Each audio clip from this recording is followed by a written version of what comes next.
Good afternoon. We are in the middle of day 14 of the Johnny Depp Amber Heard trial. We are in week 4. We are in Amber Heard's case where she is trying to prove that the statements that she made in her Washington Post op-ed were not defamatory as to Johnny Depp.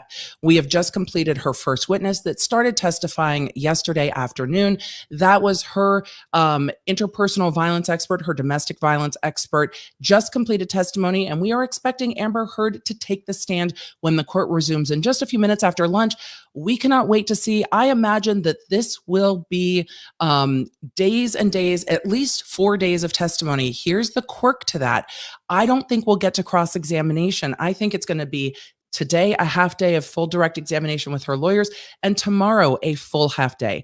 The court is dark on Fridays for other matters, and the court is dark all of next week. In the chat earlier today, someone called it a bye week. I'm like, that's exactly what it is. We're in full sports commentary mode over here now. It is a bye week. The court is dark. The judge will be at a conference, which means Johnny Depp's team will have a lot of additional time to prepare for their cross-examination, which is probably a good thing for them and maybe not a great thing for Amber Heard.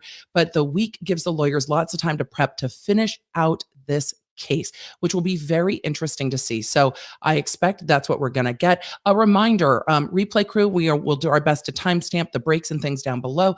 But Amber Heard's testimony is going to cover very sensitive topics of not just domestic violence, but also sexual assault and violence. We've seen that in her the other allusions to her testimony in their opening statements and in the doctor's testimony. So it's always important to take care of you. If you need to take a moment, it is okay. There is going to be some very difficult audio. I don't think photos, but difficult audio and difficult testimony in this case. So make sure that you also protect your mental health while we are doing this. Some of this trial has been very sad and very triggering to listen to. So just make sure you take care of y'all. And with that, remember, the Law Nerd chat is a place for conversation and not for name calling.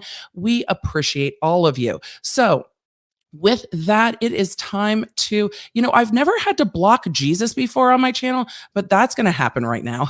Sorry, Jesus. You're gone. And with that, welcome to When You Have a Larger Stream. The things you get to see is fun and exciting.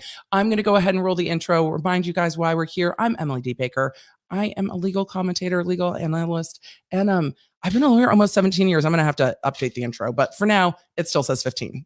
So it is what it is. Hey there. If we haven't met yet, I'm Emily D. Baker, the badass lawyer and everyone's favorite legal commentator. I'm the host of The Emily Show, and I break down the legal shit behind the news and pop culture stories we all want to talk about. I have been a licensed attorney for over 15 years, but this is not legal advice. I should warn you, I'm a big fan of the cursey words. This channel is where the law nerds unite to talk about facts, not fuckery. Chat, y'all are the greatest. Look, the Law Nerds are the best community on the internet. I know other creators say that, but this community, because not only do we have sass and we have some fun, but also we absolutely take serious topics seriously when need be, and we don't make fun of people. Situations, yes, people know. Except for Jesus coming in here being rude all up in my chat. Really? Maybe he heard me saying Jesus Christ about the testimony earlier and was like, why are you taking my name in vain, girl? What have I done to you? Some of the testimony so far as we've been getting into Amber Heard's case has been difficult. I did not love this expert, and I know that not everybody loved this cross-examination. But I thought it was a good cross-examination, and I'll tell you why. It was methodical, and it got the points it needed to get for God, my stream is giving me a hard time. Give me 1 second. Sorry. I'm so distracted that this is giving me a hard time that it just won't do a thing here. We're going to have to do this and then allow it and then disallow it. Go away. So yes, tech, go ahead and add your stream. I was trying to text, but it is what it is. So with that, I thought the cross was methodical. I don't think it was fiery. I think there were some things left on the table for sure, but I think it got the points that they want to address with Dr. Curry. So I think there's a plan here. I don't think all the damage that they're planning to do to Amber Heard's case is going to come through this expert who's not going to answer them the way they want to anyway. They got in that she disregarded certain factors that were not necessarily what she wanted. They got in that she wasn't taking everything into account. They asked her if she was ever aware of a previous incident or arrest. I'm not exactly sure the language with Amber Heard, and she said that she wasn't. So they can bring that up later. So we got quite a lot of this information coming from their expert that is then going to get used with Dr. Curry. So do I think it was super spicy and entertaining? Nah. Do I think it got the job done? Yes. Do I think they got the points they needed in to argue in closing? Yes. And sometimes I think not going for the gotcha moment in cross is more powerful because, again, they are building this like a stone stack fence. Not we're not all in Middle Tennessee. I get it. It's more like a crossword puzzle. Well, not a crossword puzzle, a regular puzzle where they dump out all the pieces and they've got to build it together. The jurors get to build it. They just give them the pieces, but they are laying in all those pieces so that they can use them down the road in their closing arguments. Closing argument is the last thing in the jury's mind before they go to deliberate, and it is very powerful. So they absolutely need that those pieces so they can argue them. They have to be things that are in evidence that they can argue. So while those pieces might not feel like a big deal now, I think there were some moments. But also, this expert has her own opinion. Her opinion is that Amber Heard is suffering from PTSD due to her violent relationship with Johnny Depp. Does that go directly to the defamation in this case, which is, was Amber Heard a victim of sexual violence and domestic abuse? It goes towards it because what they're saying is Amber Heard has the psychological impact that's consistent with that relationship. And because she's showing the psychological impact that's consistent with that relationship, therefore, it's not defamation because she's not lying. But what they're going to do with Dr. Curry is bring Dr. Curry back in, who's a PTSD expert, and say, right, but does she really have the psychological impact? And is it really fair to use the psychological impact to prove that the things she says are true? Because that's what the doctor was trying to get to. And they did a very good job early on in Cross in narrowing down the doctor to, but you weren't there. How do you know? You're taking what Amber Heard says at face value. Dr. Curry will be able to come in and testify. This is why everything can't be taken at face value. This is how many tests I did. And that's what's going to matter for Depp's team. So do I think they left things on the table on Cross? Yes. Do I think there was a reason that they did that? Yes. Do I think fighting with this expert anymore was going to help anyone in this testimony? No, it was going to be boring. All of us were going to be like, oh my God, can we please move on? Everyone, and I'm sure the jury too, can feel what's coming today. The jury, of course, doesn't have the internet to go look at and see what's coming up in testimony, but the rest of us are like, when they stand up, when if it's Bredhoft, and it might be, it should be Rottenborn that does the direct examination, but it might not be. When the attorney for Amber Heard stands up in court in like a few moments, when court resumes live, are we going to see them saying, we call our next witness Amber Heard? That's what all of us want to see. That's what we are here for. We've heard Johnny Depp's side, and now we are all very impatiently waiting to hear Amber Heard's side. The rest of the witnesses that come after it, we're going to be like, okay, these are the rest of the witnesses that come after it.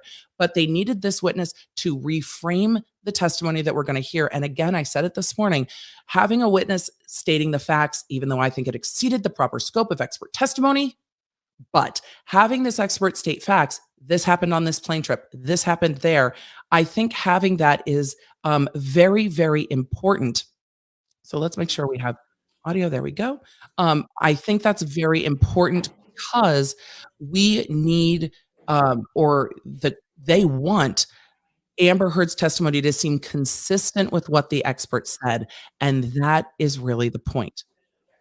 All right. I'm not hearing that very loud. I don't know if that's the judge being quiet or if that's us being quiet, but if we could try to turn that up as much as we can. Thank you. I appreciate it. Sorry. Oh, there we go. That's on my mic. Perfect. We're here. It's been that kind of day for all of us, Your Honor. Not sure if you saw, but could Amber smirking almost during that audio go against her? The jury evaluates all of that. Did she change? No, she's been in blue all day.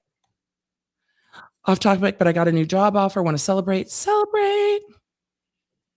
Depp is a cursey word in German. It means idiot. And in Australia, media is using that pun to put to their heart's content. Thank you for being it. That's interesting. I didn't know that. Told my boss I'm in court watching this stream at work. Yes, you are in court. We're all in court. Court has resumed. Court is in session.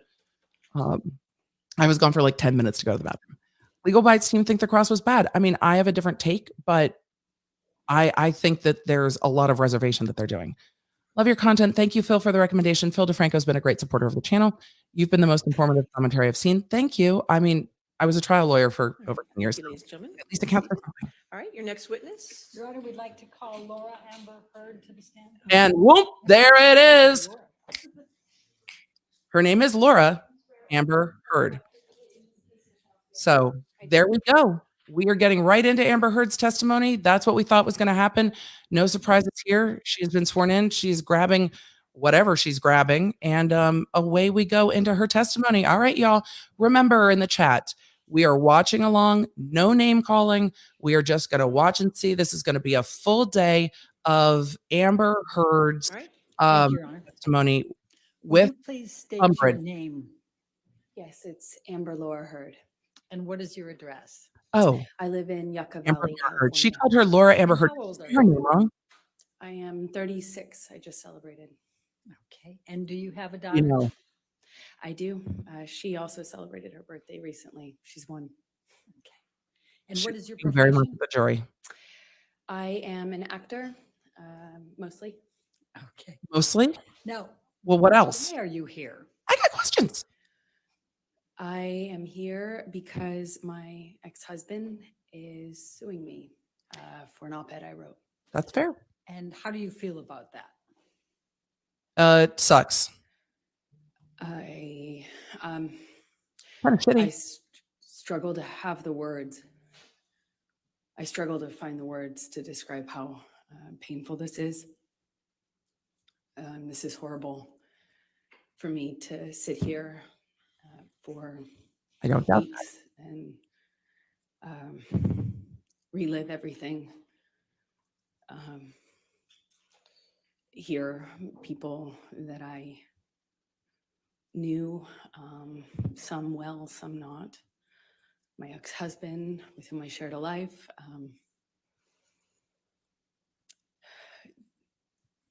Speak about our lives in the way that they have. This is the most painful and difficult thing I've ever gone through. I don't doubt that that's true. Now, there was a trial in the UK in July of 2020 where Mr. Depp had sued the Sun newspaper and Dan Wooten. Do you recall that? Yes. And what was your level of participation in that lawsuit, in that And trial? this goes to their. Well, I was not party to that lawsuit. I was This a is witness. vindictive. I suppose the primary witness, since it dealt with the truth of the relationship that I shared with Johnny. And what, if any, a lot. role did you have to play with respect to, for example, witness statements and Hmm. testifying? Objection, compound. Role. Oh, that's For Vasquez. example? Overruled. What role did you play? Which is how they framed her in the opening. For I had to playing a write, role. I think I gave 7 witness statements under oath testimony. I sat on the stand for 4 days under mostly cross-examination. And up until this point, it was the hardest thing I had ever had to do. Thank you, Amber. I'm going to take you back, and if you can just tell the jury a little bit about your background. Tell us where you grew up.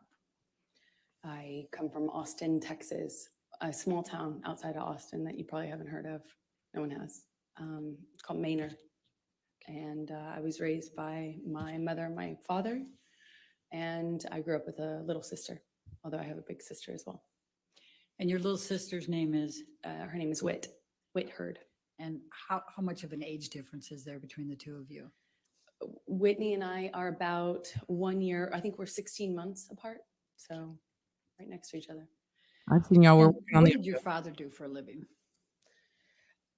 My father broke horses and did construction. He painted. Uh-oh, we lost the audio. Fun. There we go. And what did your mom do? She worked for the state of Texas. We're working on it. Let me just, since you talked about the breaking horses, can you just tell the jury what your role is in Uh-huh. assisting your dad on that and what is involved in breaking horses? Objection leading. I mean, technically it is, You but just tell it's me about. foundational. Overruled. It's foundational. You just got to stay on, basically.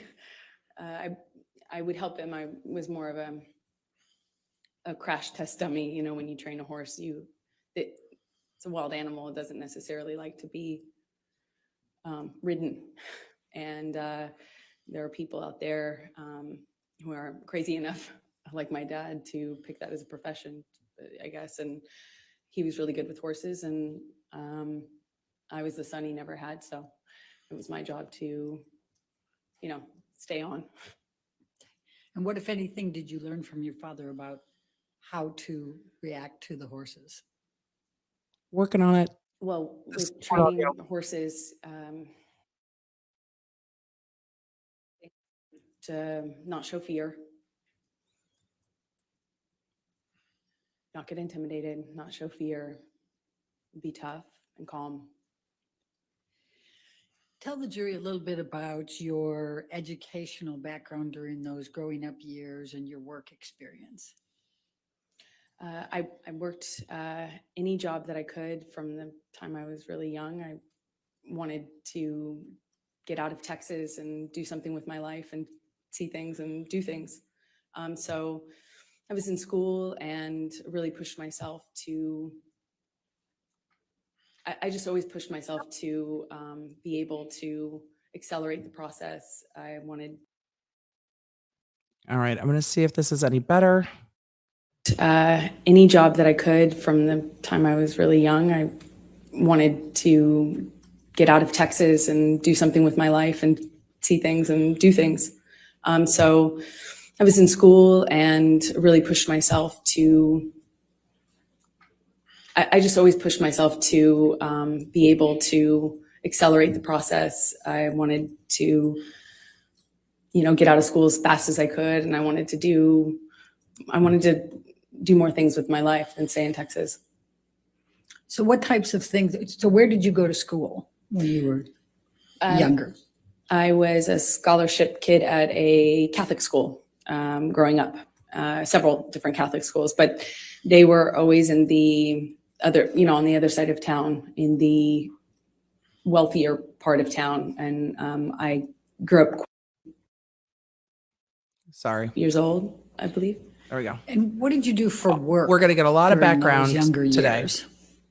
I took any job that I could. I worked at my father's construction company, sometimes, just administrative stuff. I mean, it was a small company. But I answered phones, and I worked at a modeling agency that was also, offered photography classes, makeup classes, hair and makeup classes for people that were pursuing a career in entertainment. And I started taking classes that I paid for by working there, effectively as a trade. And I eventually worked there long enough to be able to pay for my headshots, which are the pictures that you use in the industry to promote yourself, in whatever, acting, modeling, or both. And what, if any, charitable work did you do when you were still Yes, the young? open side is towards the. It started jury. off as a requirement for the school I went to, and then So charitable work. I liked it so much, I think, because it meant I wasn't at home, and that was important to me, is just to not spend time at home. And See, some of this comes across as genuine to me. I really- the childhood stuff. I really loved meeting people. So I worked at the soup kitchen every morning before school, during the school year, for about 4 years. I didn't go on weekends, but on weekends I would do various things. Worked at children's museums typically, because they would work with younger volunteers, and mostly soup kitchens and things involving children. I worked at the with deaf kids for a while, and I love it. And when you worked with deaf not what the kids, evidence what, if showed. anything, did you do to learn to be able to work with them? Objection leading and 404. It's fair. And relevance, Your Honor. Overruled. It's background. They can't object too much to some of this because Johnny got into it. I taught myself how to sign basic sign language, and then I Like ASL. pursued it. I That's audited basic. a course at the community college, which I ended up going to get out of high school early later on. But I would audit classes. The teachers never wanted to kick the random 12-year-old out of their class, I suppose. So I remarkably was able to audit, I think, the majority of 2 semesters, and that's also helped me learn. So how did you end up in Los Angeles? We got it evened out. I did a small job in Texas where I want to see her. I played a part in a movie, and the actor in the movie that I was playing opposite had an agent visiting him from LA. And I met her on set, and she said that she had heard about me from another bit part I did. I was taking jobs in Austin for really anything, to be an extra, to apply I did makeup once. More makeup. No job was too small or, I hope for they me. So switch back to her. I put myself out there, and she had heard about me, and she said, I have heard about you in this town, and I'd love to meet you in LA if you're ever out in LA. And I was like, when can I come? And she made an appointment with me for the following week, and I used all but $180 or something to get out there. And I landed. I didn't know anyone. I was 17. And I've effectively been there ever since, I suppose. So when you had a arrived dream in Hollywood, and a please cardigan. tell the jury what you did. Did you have a to dream get and a moving there, get cardigan? going. Did you put your hands up? I went to every audition, every casting, every meeting, every appointment that I could. I put myself out there. I didn't have a car. I think it because comes across those are genuine too. expensive. So I took the This is bus her background. around LA. It was before smartphones. I had a Thomas guide A lot of in my actors bag did. and a change of tank tops. Not that it mattered, but I went to about 10 And again, auditions this is sometimes fair. a day, and would change clothes if I needed to in the back of the bus I was taking. And I just hustled from one audition to the other. And I got a bit part on one thing, and It's then I hard got when a it's bit law and part on crime another 'cause they thing. strike. And then eventually my roles kind of became more important or bigger. And it's been a slow progression, I guess, since then, of doing either tiny bit parts in bigger movies or doing, This part absolutely should be larger genuine. roles in movies that no one would see. And the jury And I should guess, be open to it still hearing is kind her. of like that. The jury should be So open I'm to gonna hearing ask about you her to go background from too. Her background 2002 matters to in this. 2009. If you could just So. describe for the jury a little bit what types of parts you had. I think they've indicated they didn't. You have not been well known here in this courtroom compared to Mr. Depp. So perhaps just take them through a little bit of that. Yeah, that's fair. You're not as well known as Mr. I Depp. That's did fair. small roles in big And that's films, fair. like Zombieland and Zombieland's kind of great. Pineapple Express and James Franco's in that. movies that were well known. My first one was Friday Night Lights, but again, I had small roles in those bigger films, and then I would do larger roles in kind of smaller films. Like I did a project where I was the lead in a John Carpenter film, and he came out of retirement to do that. And that's kind of how it was in terms of my career for those that first initial 10 years or so. It was just going from slightly bigger role to slightly bigger role, and just working my butt off. So I'm going to take you up to 2008. Did there come a time that you auditioned for The Rum Diary? Yes, I auditioned for that in about 2008, I believe. Please describe for the jury your experience in auditioning for The Rum Diary. Well, I auditioned a few times, which is common in my work. You know, you get a call back, as they say. This is fair. And This is I her think I had opportunity to at share least her one, life maybe story two with the jury, callbacks just like Depp did. with the director. And then I got a call saying that Johnny, who at the time was, I think I knew that he was producing it as well, was doing a project that was something very personal to him. He was reprising his role as his late friend, Hunter S. Thompson, and it was a very important project to him, and that he wanted to meet me in person. I thought I would be going for maybe an audition, but it was just a meeting. I went to his office and met with him for a few hours. And what did you talk about during those few hours? We talked about books She's and music, been very well prepped poetry. to look at the jury. We like a lot of the same. She's We looking liked at a lot of them the same stuff. much more obscure writers and Depp did. interesting books and pieces of poetry that I hadn't heard anybody else reference or know or like. And he was very well read and charismatic. And I think I left the office with a few books that he gave me, and we spent the whole time just talking about things that we care about. And I was so surprised that somebody, I knew who he was. I wasn't familiar, I wasn't a fan of his work. I wasn't familiar with him, but I knew who he was. He's one of the most famous people in the world.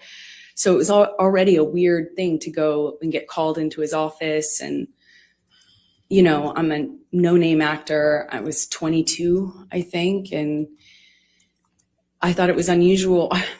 It was weird because It was unusual. twice my age, and he's this world famous actor. And here we are getting along about obscure books and weird, old blues. And I thought it was remarkable. I thought it was unusual and remarkable. I left there just feeling like, wow. So did there come a time that you learned that you were going to be cast for the role in The Rum Diary? Yes, a few days later, my agent said that Johnny's going to call you. We gave him your phone number. I was like, oh, okay. And shortly after, my phone rings, I pick it up, and I hear, this like deep voice on the other line. And he said, you got you're it, kid. You're the dream. Hunter wrote this part, and you're the dream. You're it, kid.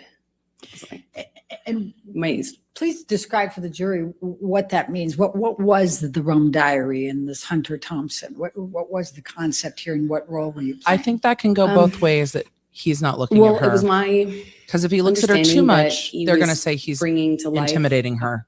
his late friend.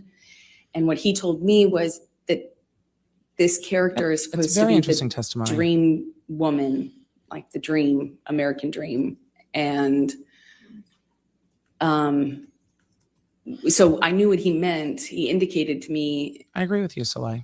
when he told me I got the role that I was that, that I was the dream kid. I was the dream. That's what he said. So did there come a time that you started filming The Rum Diary? Yes, I'm not quite sure how much. I think we started filming in maybe March of 2009. And where did you film The Rum Diary? We shot it in Puerto Rico. And describe, if you can, the events of the filming and your interactions with Mr. Depp during that time. It was a bit surreal, filming in a place like Puerto Rico. It was beautiful. It takes place in the 50s, so everything really looked beautiful. Cars and clothing, the music. It was a very colorful shoot in I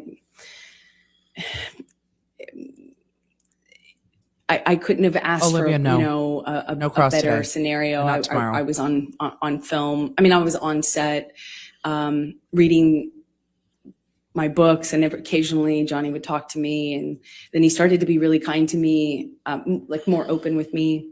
When we'd have hot days filming, you know, there'd be this big SUV pull up, and a security guard would kind of usher me into this car, and it would have the AC blasting, and I'd be sitting in the back of the SUV just thinking what a strange experience the whole thing was. And, you know, we didn't really have a whole lot of interaction on set until we did a scene that involved kissing. We had a kissing scene, and it didn't feel like a normal scene anymore. It felt more real. There are certain things that you do in the job to be professional, like when you have to do that sort of scene, and you don't you don't use your tongue if you can avoid it. There's certain things that you do to just If you can avoid it. maintain a certain line, and it just Interesting. felt like those lines were blurred. I mean, he grabbed my face and pulled me into him He blurred and the really lines. kissed me. But we were filming a scene. Did he use his tongue? Yes. Okay. Did you celebrate your birthday while you were in Puerto Rico? I did. I celebrated, I think, maybe my 23rd birthday there. And what, if anything, did Mr. Depp do for your birthday? Well, we were already kind of talking about books and poetry and things like that. He gave me a few really beautiful poetry books. And he gave me a bicycle, like a vintage bicycle, because at the time I was riding around on a bike, and I had a lot of time off since I was a smaller role in the Puerto movie. Rico. That'd be fun. And yeah, I think that was it. Okay. Now, did there come a time that you ended up visiting him in his trailer?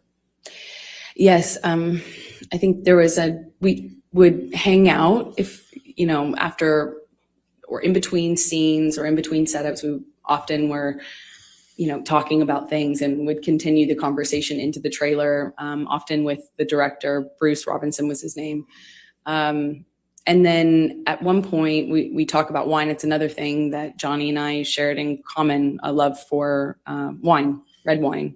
And we were talking It's fair about to ask, though. It's a fair to kind of ask. wine that I enjoyed. And I was, you know, going on about how great this bargain wine was. And I didn't understand, you know, how much more sophisticated Johnny's taste in wine was. She's So I was not- going on about the virtues of Malbec or something. And I brought him a bottle She's not hard to of listen this to. wine, Her cadence is and engaging. I set it down. And at some point I'm going back to get back to set, and he kind of kicked his, like, you know, foot up in the air and basically kind of lifted the back of my bathrobe up. And Can I just stop you there? Why were you wearing a bathrobe? because I was doing a scene, it was a period film, so it took place in the 50s. And so I had all of this old undergarments that are for that time era on. And the scene involved me changing. So I had all the costume on. They skipped and over her kind of childhood very fast. Picked up the back of my for how much robe weight with the his PTSD boot. was given. And I kind of turned around and like laughed, like giggled, you know. I didn't know what to make of it at the time. And I just kind of giggled and batted it away playfully. And he kind of playfully kind of pushed me down on this like bed sofa that was in his trailer, just playful and flirtatious. And he said, yum. And he kind of like lifted up his eyebrows like that. And I just giggled, laughed it off, kind of batted him away, and, you know, moved on, went back to set. And were you in a relationship at that time? I was. Okay. And was Mr. Depp in a relationship at that time? That was my understanding, yeah. Okay. And did anything else of significant happen during that that time period while you were filming with Mr. Depp? And other than Michelle, what you've it's told us? fair. And it's fair to just recognize that that happens. We just had That's this, it was a friendship, flirtatious thing. I felt chemistry. I felt this other thing that went beyond the pale of my job, for sure. Yep. It's fair to listen to her Johnny side. Court cases have two clearly sides. felt that way about me, had indicated to me that that's how he felt in many different ways. But at the Yes. same time, we were both in relationships, and it is a job, and,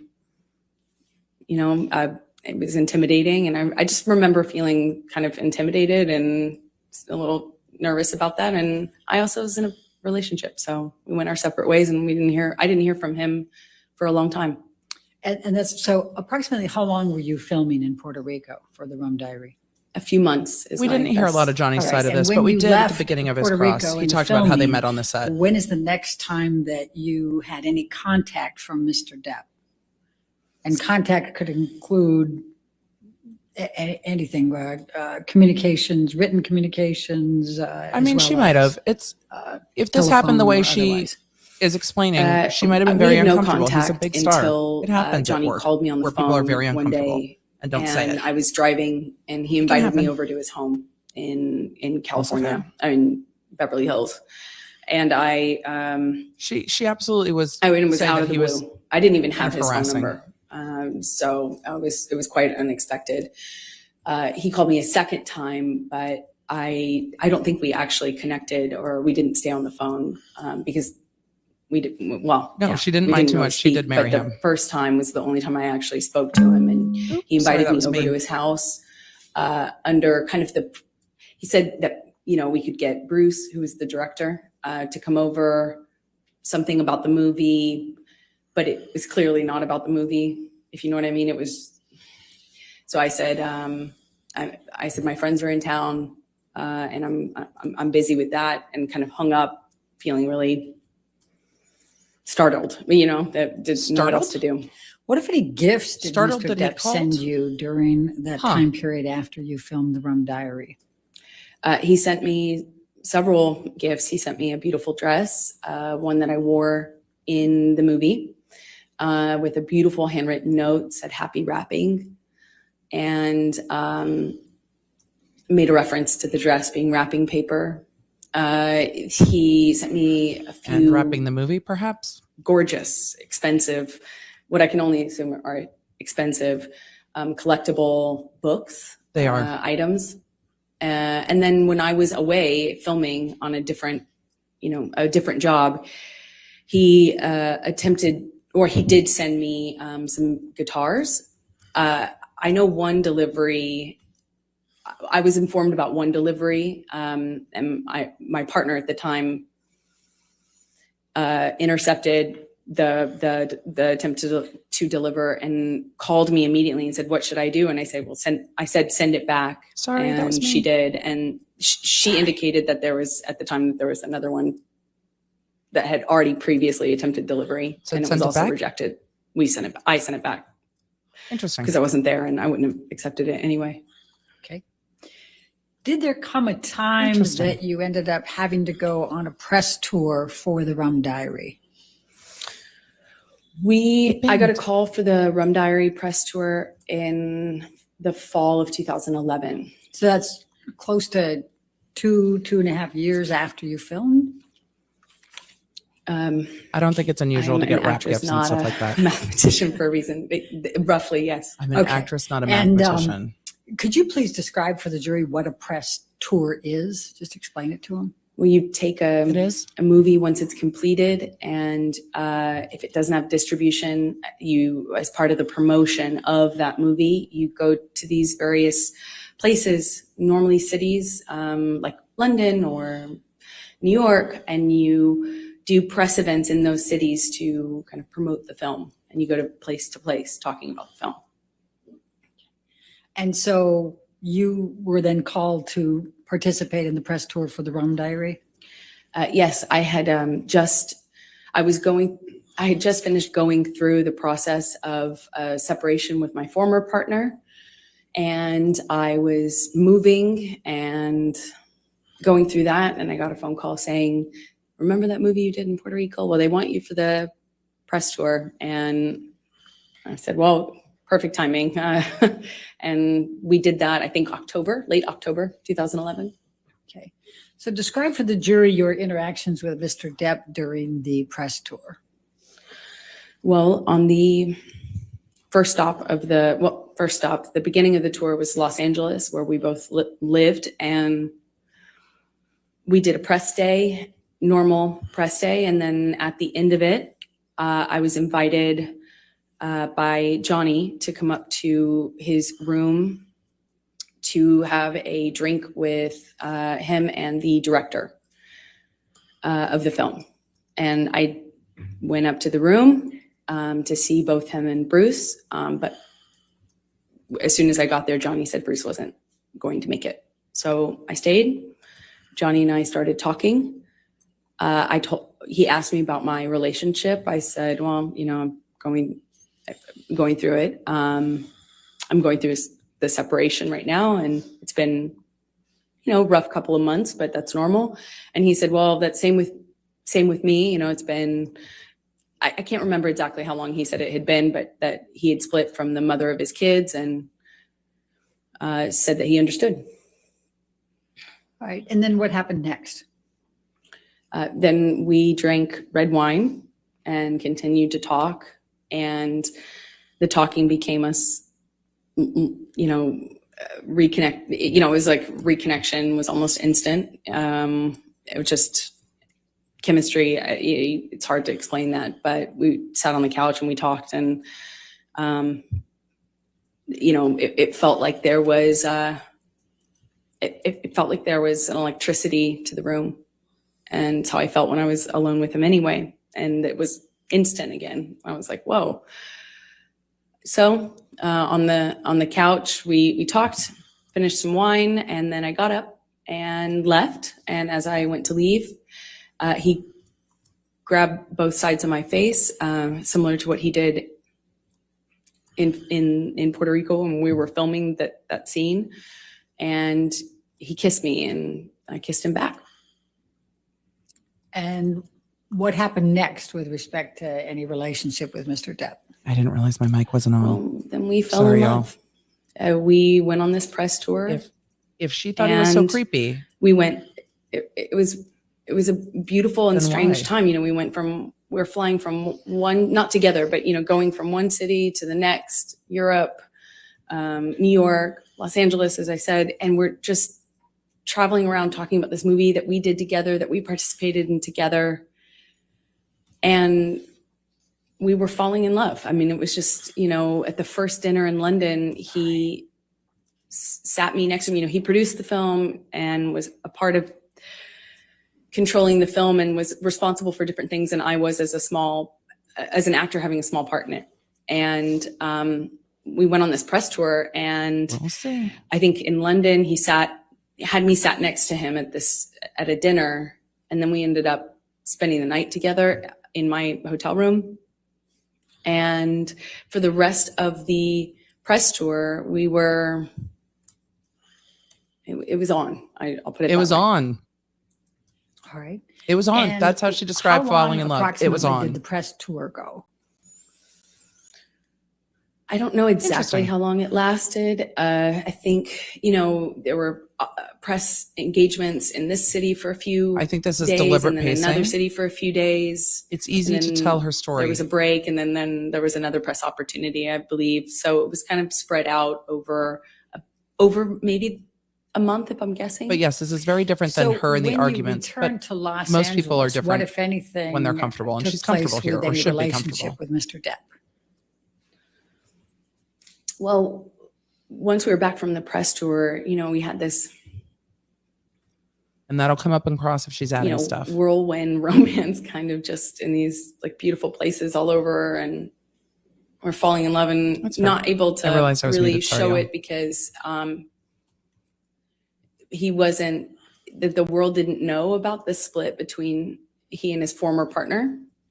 And of course, She uses that word split as a lot. woman, I was like, is that troubling, you know, and I'd ask him, no, you know, he swore to me that they hadn't even shared a bed for a year and that they were protecting the kids and not publicizing it. So, And this is why or they have not Dr. making it Curry known to the testify press. And close so in we kind of time had to be a to her. little bit under the radar, not a little bit. We had to be really under the radar because, as Johnny pointed out, that the world would blame me. They and got call into me a this very homewrecker, fast. even though I had nothing to do with it. They didn't want the media to blame her. That's so we fair. were secretly dating, and then, you know, it was beautiful. It was. I felt It was, like sorry. Dr. B came in. this man knew me and saw me in a way that no one else had. I felt he understood me. I felt he understood That's true. where I Jalen. came from. I felt that, like, when I was around Johnny, I felt like the most beautiful person in the whole world. That might it feel a made me little feel thick. seen, made me feel like $1 million. That might come And- across a little thick. That kind of feeling where, you know, he's just lavish gifts and lavish expressions of love, and how he had never met a woman like me. I mean, I remember he took the foil off of this bottle and put it on my ring finger, and I had only been with him like days, you know, or maybe it was weeks at the time. Yeah. How long was probably the post about for? a few weeks, but it just felt very intense. But we weren't doing normal life stuff. We weren't like stuck in traffic with each other. We weren't going to the grocery store and doing life. We were like hiding in these places around the world. He has so many homes. And so we'd be in one of those Hiding homes, in or places all around my the home world. at the time. And it would be like a bubble, like we were in this little bubble of secrecy, and it felt like a warm glow, as we would say. Just music and the kind of books that we both loved, and poetry that we both knew by heart. And it was They romanticized their it felt relationship like together. I don't doubt it that felt at like all. a dream. It felt like absolute magic. I don't doubt that. I don't. So while you're dating, I take it you're dating at this point, right? In secret. Yes. While Sorry you're if I didn't make that while you're clear, yeah. falling in love, you're also dating, right? Okay. Yes. Did there come a time early on that you She speaks ended very up fondly going of him. to his Bahamas Island? Yes. So shortly after, you know, we, I think, started dating October of 2011. And I think they both did too. and And they had the money to as do I it. mentioned, this bubble, you know, where he'd come over to my house and not leave for like 3 or 4 days, you know, just smoking cigarettes and playing music and reading poetry to me or painting me, or, you know, just talking. And then he would Erica Girardi did too. disappear. And there'd be just no way to get a hold of him, no way to contact him. At first, I didn't really think anything about it, but he disappeared at one point, and then came back and said he was dealing with some health issue, and would I join him in the Bahamas? And I think that's when I learned he had an island. This timing is confusing. And I was on a trip with a friend of mine in Spain, and it was for the holidays, and I kind of rerouted my trip so I could come and land in LA landing in Miami is a instead of monologue. LA, It so is. I could go and meet him on the island. And he had But there's little details Keenan that come are and meet interesting. me on that Keenan who? on that trip, like in Miami. I get off one plane, get onto another, and go and join him on his private island. And I noticed he was drinking Beck's and tea, like lots of tea. And Ouch. I didn't foolishly think That was anything odd. of it. Lots of I just, tea. thought the man really seriously, I missed it before, but really, really loves tea. And we had this beautiful, I don't know, less than a week probably. That was an odd story to me. Trip in the Bahamas, a private island, beautiful sandy beaches. It's a scene that you just don't, I had never experienced anything like that. It was a beautiful place, a beautiful time. And I fell head over heels in love with this man. Yeah, the press tour didn't seem like it would So, just be a few days. After the Bahamas. That seemed odd to me. I assume you came back. And Her we're storytelling talking- is a are we bit talking now theatrical in early parts, 2012? and that might hurt. Yes, that's correct. Okay. So what were you doing? Depending on how the jury work-wise takes it, they might find her charming. while you were dating him in this early stage?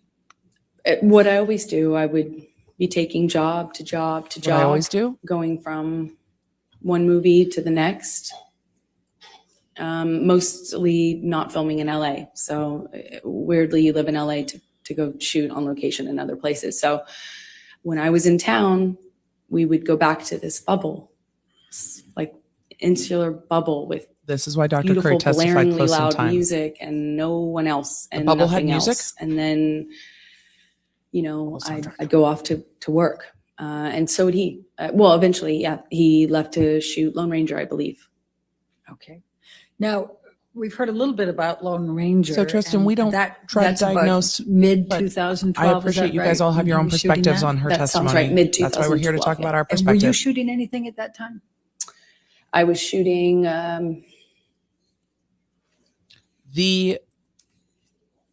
She doesn't remember what she was shooting.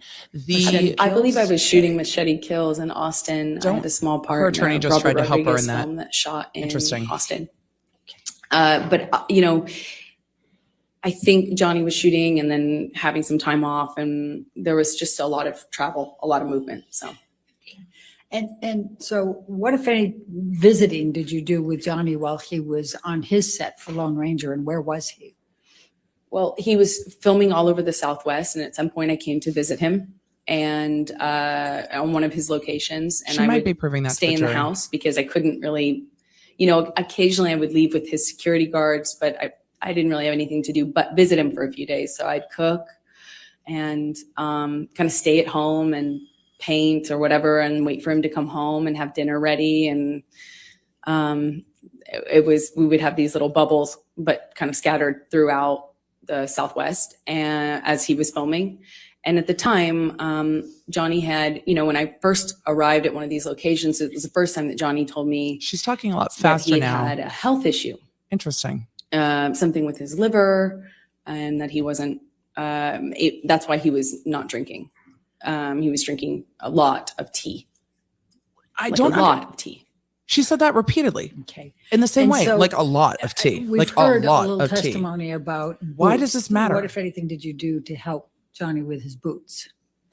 Well, I mean, I was playing a role. I was playing the role of that doting I took off girlfriends. his boots, and it made an impression on him. And I was happy to, anything I can do to show love. Certainly, how I felt about him. But if he wanted to take off his own boots, he certainly could. She wanted Did to you address buy his Mr. testimony. Depp any It's going to be like knives that. during that time period? Objection leading. It is leading. What, if anything, did you do with respect to knives during the time period? Thank you, were with Amber. him in the Lone Ranger? Objection leading. It is. What, if anything? It's still leading. Oh, the chattel- Johnny had The chattel covered. It's from earlier in the trial. And that eventually, being in the Southwest, it can happen really quickly. Yeah, the tea I is also, weird to too, me. I don't understand really the love tea. turquoise, and he has he loved knives. He loves a lot of things. When Johnny loves things, he does it a lot, and lots of it. Well, Johnny's ADHD. I feel So personally he had attacked. When I these love things, I love daggers things. that he had given me. They were beautiful in design, and they're long curved daggers. up to the wedding and yet, he just though? talked a lot about knives. Had a knife and gun collection, and was quite proud of it. And at some point, I don't really remember exactly when it was, but at some point, I picked up what I thought was a really beautiful turquoise handled knife. And I had it engraved with a saying that Johnny would say to me all the time, which I, thought was romantic. As funny as that is to say now. And what was the expression, the saying? Interesting Until editorializing. death, hasta la muerte in Spanish. Interesting editorializing Now, on by her the own time thoughts. that you're visiting Mr. Depp during his shooting of Lone Ranger in the June through August 2012 I thought the knife was timeframe, after they got what, married. if any, relationship has he developed with your family? Oh, well, starting really early on, I wonder what she's drinking. Johnny was so kind, so generous to my family, but especially my mom and dad. He just really, he met my dad, and I have no idea. my dad's a big personality. He's a rowdy guy. This is the dad that And, abused her, right? that left her with PTSD? Johnny just She all of a described him sudden, as rowdy? I had never noticed, Johnny have a southern, all of a sudden Johnny had this southern accent and was really like buddies with him. And they really seemed to get along very well. They're, just like instantly he was giving my dad gifts. He gave him guns. He gave him knives. The theme for Depp's team is that this is had the role of this- her lifetime. I mean, Johnny just really just showered my dad, and my dad's a working man, salt of the earth guy. And he was So. just like, floored. He's getting all these amazing gifts and being invited to come on to these locations. And, Johnny's this big movie star. And my dad was just like, I think my dad would have married him himself, not if I hadn't. And he just instantly, he gave my mom jewelry, brought her out to come and see me while I was visiting Johnny on Lone Ranger in some part of the Southwest. I think it was Colorado. He gave her this Penn, she's beautiful not having turquoise it. necklace. And I mean, they were definitely taken by him. And what, if any, Interesting words. relationship had Mr. Depp forged with Whitney by this time, your sister? I believe the relationship came a little bit later as they got to know each other, but he did the same thing with my sister and just really found a bond with them that, Amber, yeah, there's some inconsistencies there. it was, he tried to do anything and everything he could to make them feel like special. And they did, my mom, my dad, and my sister. I wonder if they And what, expected if their any, expert to talk about relationships love did bombing more because she Mr. didn't Depp talk form about with it. your friends? But it's sure a big part of this. Well, Johnny's so generous and can be this really like overly generous almost, like showering you with gifts and compliments and just, There's two different versions and of he that has story, access and for means sure. to really, we're not talking about giving you a card. We're like talking about just these like extravagant trips or these extravagant gestures. And it's a lot. And he did that with my close friends. I'm relied heavily on my friends. Maybe. And had a pretty strong support network with them. And he really just showered them with generosity and love know what's up and with the tea. light, and invited them to come to these exotic places and flew people here and there. I mean, he's incredibly generous. It's going So to the, I going think back the to coercive filming of The Lone control Ranger, is what if her anything, did lawyers want to Mr. talk Depp about do later. with respect to His coercive control. a horse? Objection leading. It What is if leading. anything? Overruled. Johnny at one point insisted on buying me a horse. That's a very fair point, Erica. And I, of course, said that's extravagant. There's no way I could accept that. That's how will I take care of that horse? It's so extravagant. So I practical. said no, of course. Eventually, That's the he theme of Johnny got a Depp's hold defense. of my dad This is her performance. and worked it out with my dad, like what kind of horse to buy, and then showed me a picture of this horse and said, "It's yours. It's coming here." I think it was being transported, and he said, that he had my dad's help on it, Don't picking know. out. And I grew up on my dad's horses. I grew up riding with my dad, so. Sorry, Jay Dilla. Ouch. I went, I had resisted for, I think about like a month and a half or something of him kind of bringing up the idea and me saying, that's a crazy gift. No, thank you. No, that's incredibly generous, but I couldn't accept to. All of a sudden I had a colt. What? Oh, a colt, So, not the gun. Not a cult So like a group of people, but like let's a take you horse. through 2012 and your relationship. Could you just describe for the jury a little bit about how that relationship evolved through 2012? I think it'll come up later. Her ex-wife. it was always intense. It didn't become intense. It almost started that way. You described it as intense. What do you mean it I- almost started that way? You described it when as I an was with intense him, love bubble. You know, I felt that electricity in my body. I felt like butterflies. I couldn't, you know, I couldn't see straight practically. It was just, you know, I was head over heels in love. And he felt like that to me. He felt like he was also in love. I didn't feel like he felt like faking it. I felt like what we had, it felt like to me at the time, there wasn't any love like that, you know, I mean, and then he started to kind of do this thing again where he'd disappear and he'd come back. And I remember at first when he first started drinking, I didn't really think if she's going to say he was drinking, she would have just said much he was of it, drinking. but all of a sudden the behavior kind of started to go in line with the disappearing, and he'd come back and he'd just be different. And I'd say something and he'd accuse me of saying something else or saying it in a different way, or he would, it was mostly my clothing at the time and me working. That was the main thing. Like, I found myself trying to not talk about auditions because it would change the mood so dramatically. I tried to, you know, he would make these comments about, you know, whoring myself out, but do so in the context of me acting, you know, and he would talk about other actresses who do my role in this way where they were worthless whores, that they were, you know, fame hungry, you know, expletive, you know, just this. The point is, it felt really dirty to be an actor. Never mind that he was one.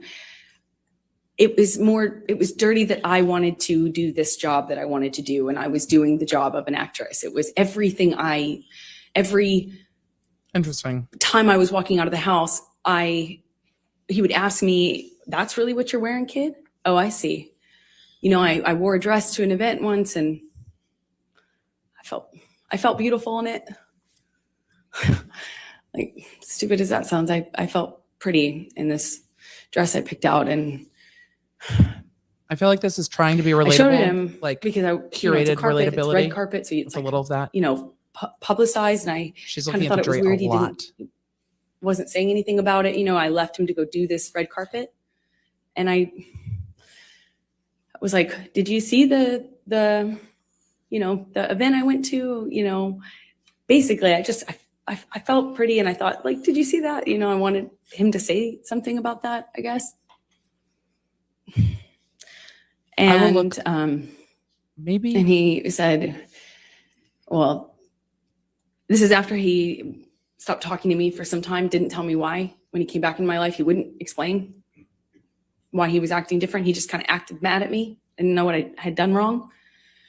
And when I brought up Well, the that dress might and explain the the tea. event, because it was an event to support a charity I was really involved with at the time, and I said, you know, "Did you see that thing?" And he said, yeah, I think the whole world saw that, kid.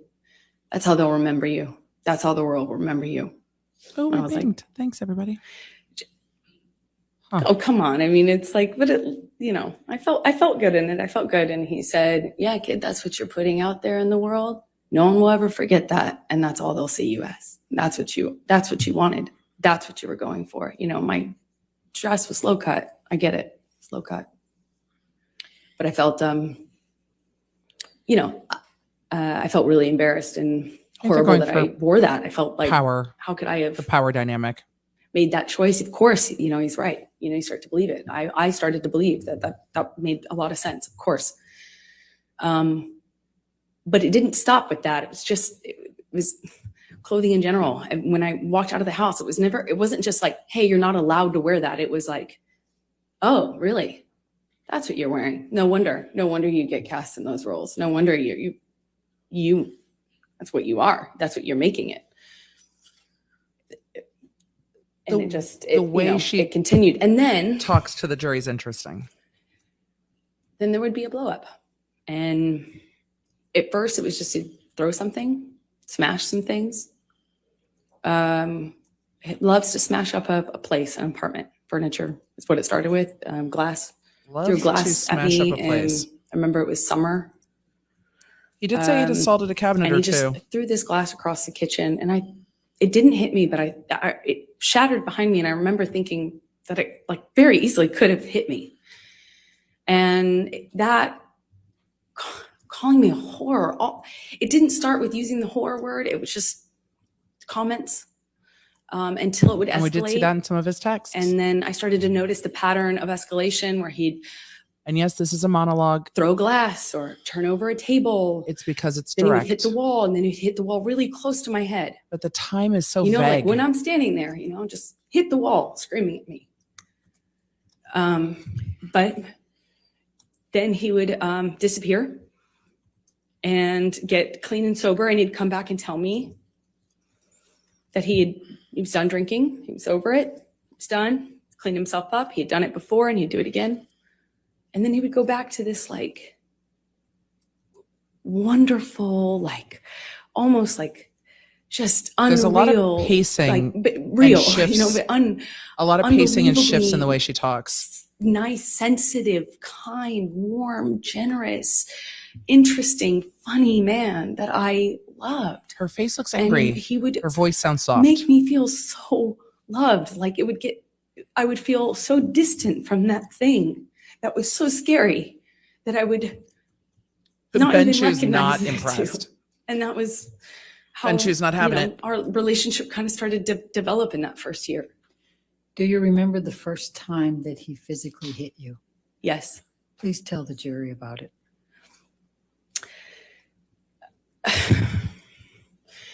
It was it's seemingly so stupid, so insignificant. I will never forget it. It changed my life.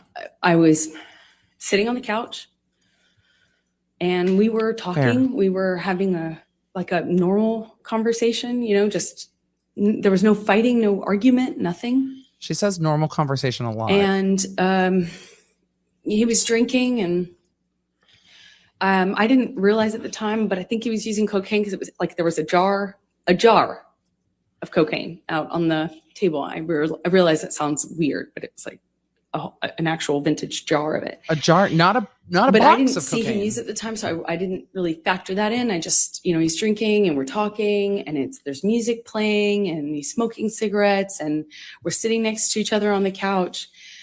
And I asked him about the tattoo he has on his arm.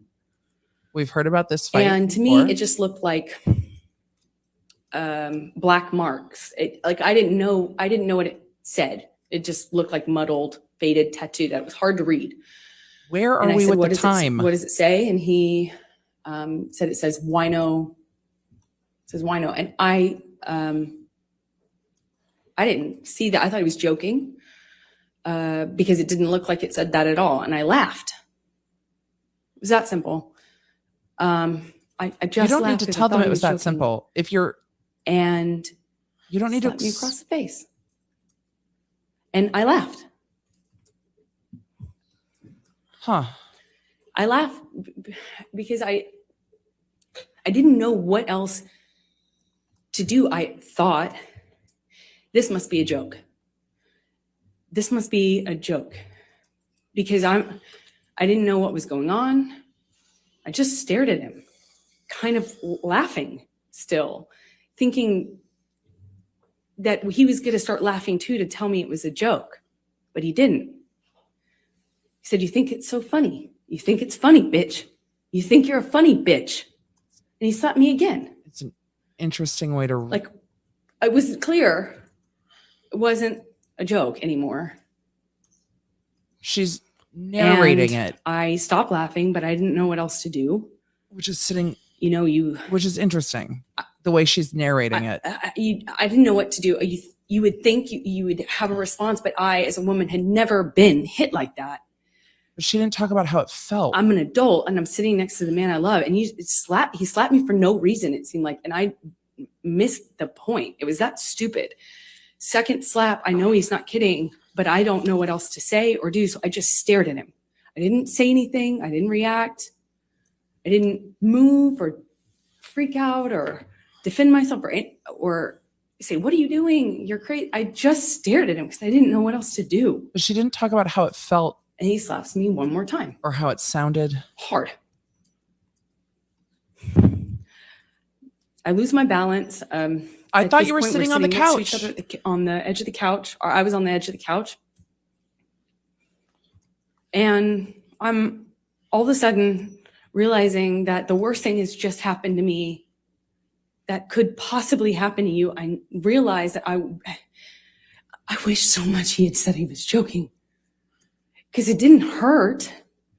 It didn't physically hurt me. I was What? just sitting there on this carpet, looking at the dirty carpet, wondering how I wound up on this carpet and why I never noticed that the carpet was so filthy before. And I just didn't know what else to do. I didn't know what to say. I didn't know how to react. I just sat there thinking, how much time do I have till I figure out what I need to do? Because God, did he just hit me? No, I didn't want to leave him. I didn't want this to be the reality. I didn't want to have the man I was in love with. I know you don't come back from that. You know, I'm not dumb. I know you can't hit a woman. You can't hit a man. You can't hit anyone. You can't just hit somebody because I knew there was no coming Coming back and from I that. knew that I had to leave him. And that's what broke my heart, because I didn't want to leave him. Isn't this before you got If I married? got up out of that room and I would leave, the best thing that ever happened to me.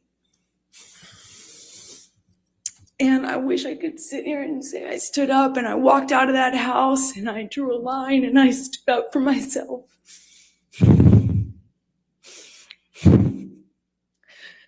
I was just looking at the dirty carpet, trying to will myself to get up, to walk It's out a very interesting detail because I knew I needed to.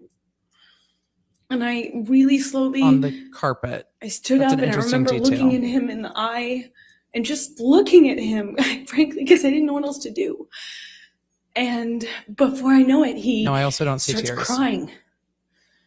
And, you know, like I had never seen an adult man cry. I didn't even really see my dad cry at my grandma's funeral. You know, it's weird. And It's weird to see a man cry. Tears, I mean, just falling out of his eyes. He They're gets down on his knees. they could and object he to narrative grabs my hands and because he's it's narrative at this touching my point. hands and he's They're not saying to because me, "I will never do that she's again. doing a whole I'm thing. so sorry, baby. I put They the could object to fucker away. narrative. I thought I killed it, and it's done. I thought I put the monster away, and I've done it before. It's done." But on his knees, and it was weird for her to see a man cry. I didn't have words. I didn't know what to say. I just remember thinking that it was just, he was crying. He seemed so sorry, but I knew I couldn't just forgive him because right? That means it will happen again, no? You know, like I've seen the health class videos, like everyone else. Oh, that's way And too I got much. up in my car. You've I walked lost to me the with car. health class videos. I didn't say anything. I made a point. This is to not after her say, DV "Oh, arrest. it's okay," or anything like that. I just This is didn't after her say own anything. arrest. I've seen the health class videos. I You've went to lost the me. car, I sat I'm in my lost. car, and I felt like I sat there forever. I didn't want to turn the key. I just leaned my head up against the window, She's looking at the jury And I for remember buy-in, which is interesting. just seeing my breath on the windshield, you know, on the glass of the window of the door, just seeing my breath and trying to will myself to have the strength to know what I should do in this moment, because I was heartbroken. It's interesting And I because sat she's there for a long time. been and in a violent eventually relationship before.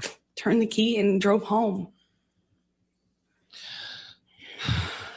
That was narrative. They could What object did to you do after narrative. that? They didn't object to narrative because their narrative of I the don't know. Depp's team is going to say I this don't is the act remember what I of did her when I life. got home. I don't remember. So that's why they're letting it go. She said being slapped in the face didn't hurt. I was kind of out there, which is interesting. Went She to my didn't say she was therapist. numb. She didn't say it was I numb. told her Objection, hearsay. It is hearsay. I'll sustain it as to what she may have told her. I went home and I a few days The later jury doesn't know that yet. started getting. I actually don't know how many days later, but I started getting calls and texts from Johnny. Apologizing. I mean, some people respond profusely. badly, I mean, but- just he said, I'd rather cut my hand off than ever Oh, lay it on you or lay it upon you, and he had that way of talking. It felt like poetry. I rather cut my hand off. And he showed up Interesting. to talk, like with the understanding that, he understood I could never forgive him and it was done. So I felt kind of safe in saying, okay, let's have a talk, or, yeah, we'll talk. I think I know I just wanted to see him, and he comes over. I don't know brings how me they'll see gifts. it. He brought me It's up to them. a couple cases actually of that Vega Sicilia wine that we've heard about, which is a really nice, expensive wine that I could never at that time dream of affording, and we talk, and That's what tells me Depp's that team he is had saying of put this. thing away, that I could trust him, that it would never happen again. Of course, it would never happen again. That he put this thing away. Is He it time for a killed court the break fucker, yet? is what he said to me Killed over the and over fucker. again. I put that fucker away. I killed that monster. I'll kill it again. It's done. Never lay a hand on you again. And I wanted to believe him. If So his I monster chose was to. hitting women, I think we would have heard more about that. Chose to stay in the relationship.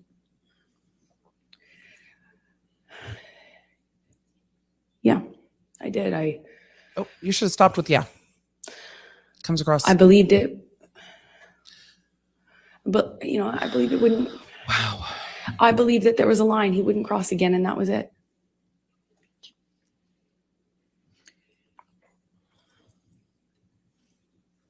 And so you stayed, correct? You stayed in the relationship? She just said that, asked and answered. Yes. Okay. So is this a good time, Your Honor? to You break? can keep going a little longer, please. Okay. Is this a good time So for a break, Your could Honor? you No. Please describe And for she's the not jury, emotionally distraught, so she doesn't need a break. Keep going. the The judge is like, evolution of "Nope. your relationship after Roll that it." time with Johnny.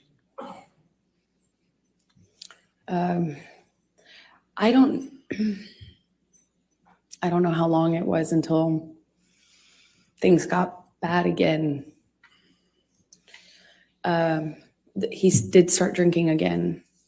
Mouth thing. I remember it was almost, he'd start drinking again, the disappearing thing, the coming back. He'd come back like in the middle of the night to my house. The timing is. Where Where are we in time? It would be unclear to me, drunk, often really drunk, and kind of accusing me, but not directly. Nothing was very direct. It was a lot of accusations, but they were veiled. What I was wearing, who I was with, why didn't I text him back? I didn't text him back right away. This is when I was at my place in Orange. Sometimes he would show up to catch me. Like that was a pretext for coming over. And by the time we were done talking, Catch her? I would have thought I had convinced him that I loved him, that I only loved him, there was no one else, and then that we were back in an upswing and would go back to good, loving, like sick, romantic love, like kind, Sick, romantic sweet, love? velvety love. And then it would be something I said, why did you say it that way? If I had to leave for an audition, I could guarantee that couldn't guarantee, but 2 of those in a row. And when I came back, he was angry at me, and I wouldn't necessarily know why. And then he started accusing me of things, probably like at first it was indirect and then it became really direct. Then the punching of the walls next to my head which is a constant at that time in 2012 when he was drinking. Eventually that became, him accusing me of cheating. I'd defend myself. I'd say, that's crazy. You're wrong. I would never, the normal things. And it would escalate The normal to the point things. where he would push me What normal or things? The shove me down, standard and then I'd get things? back up.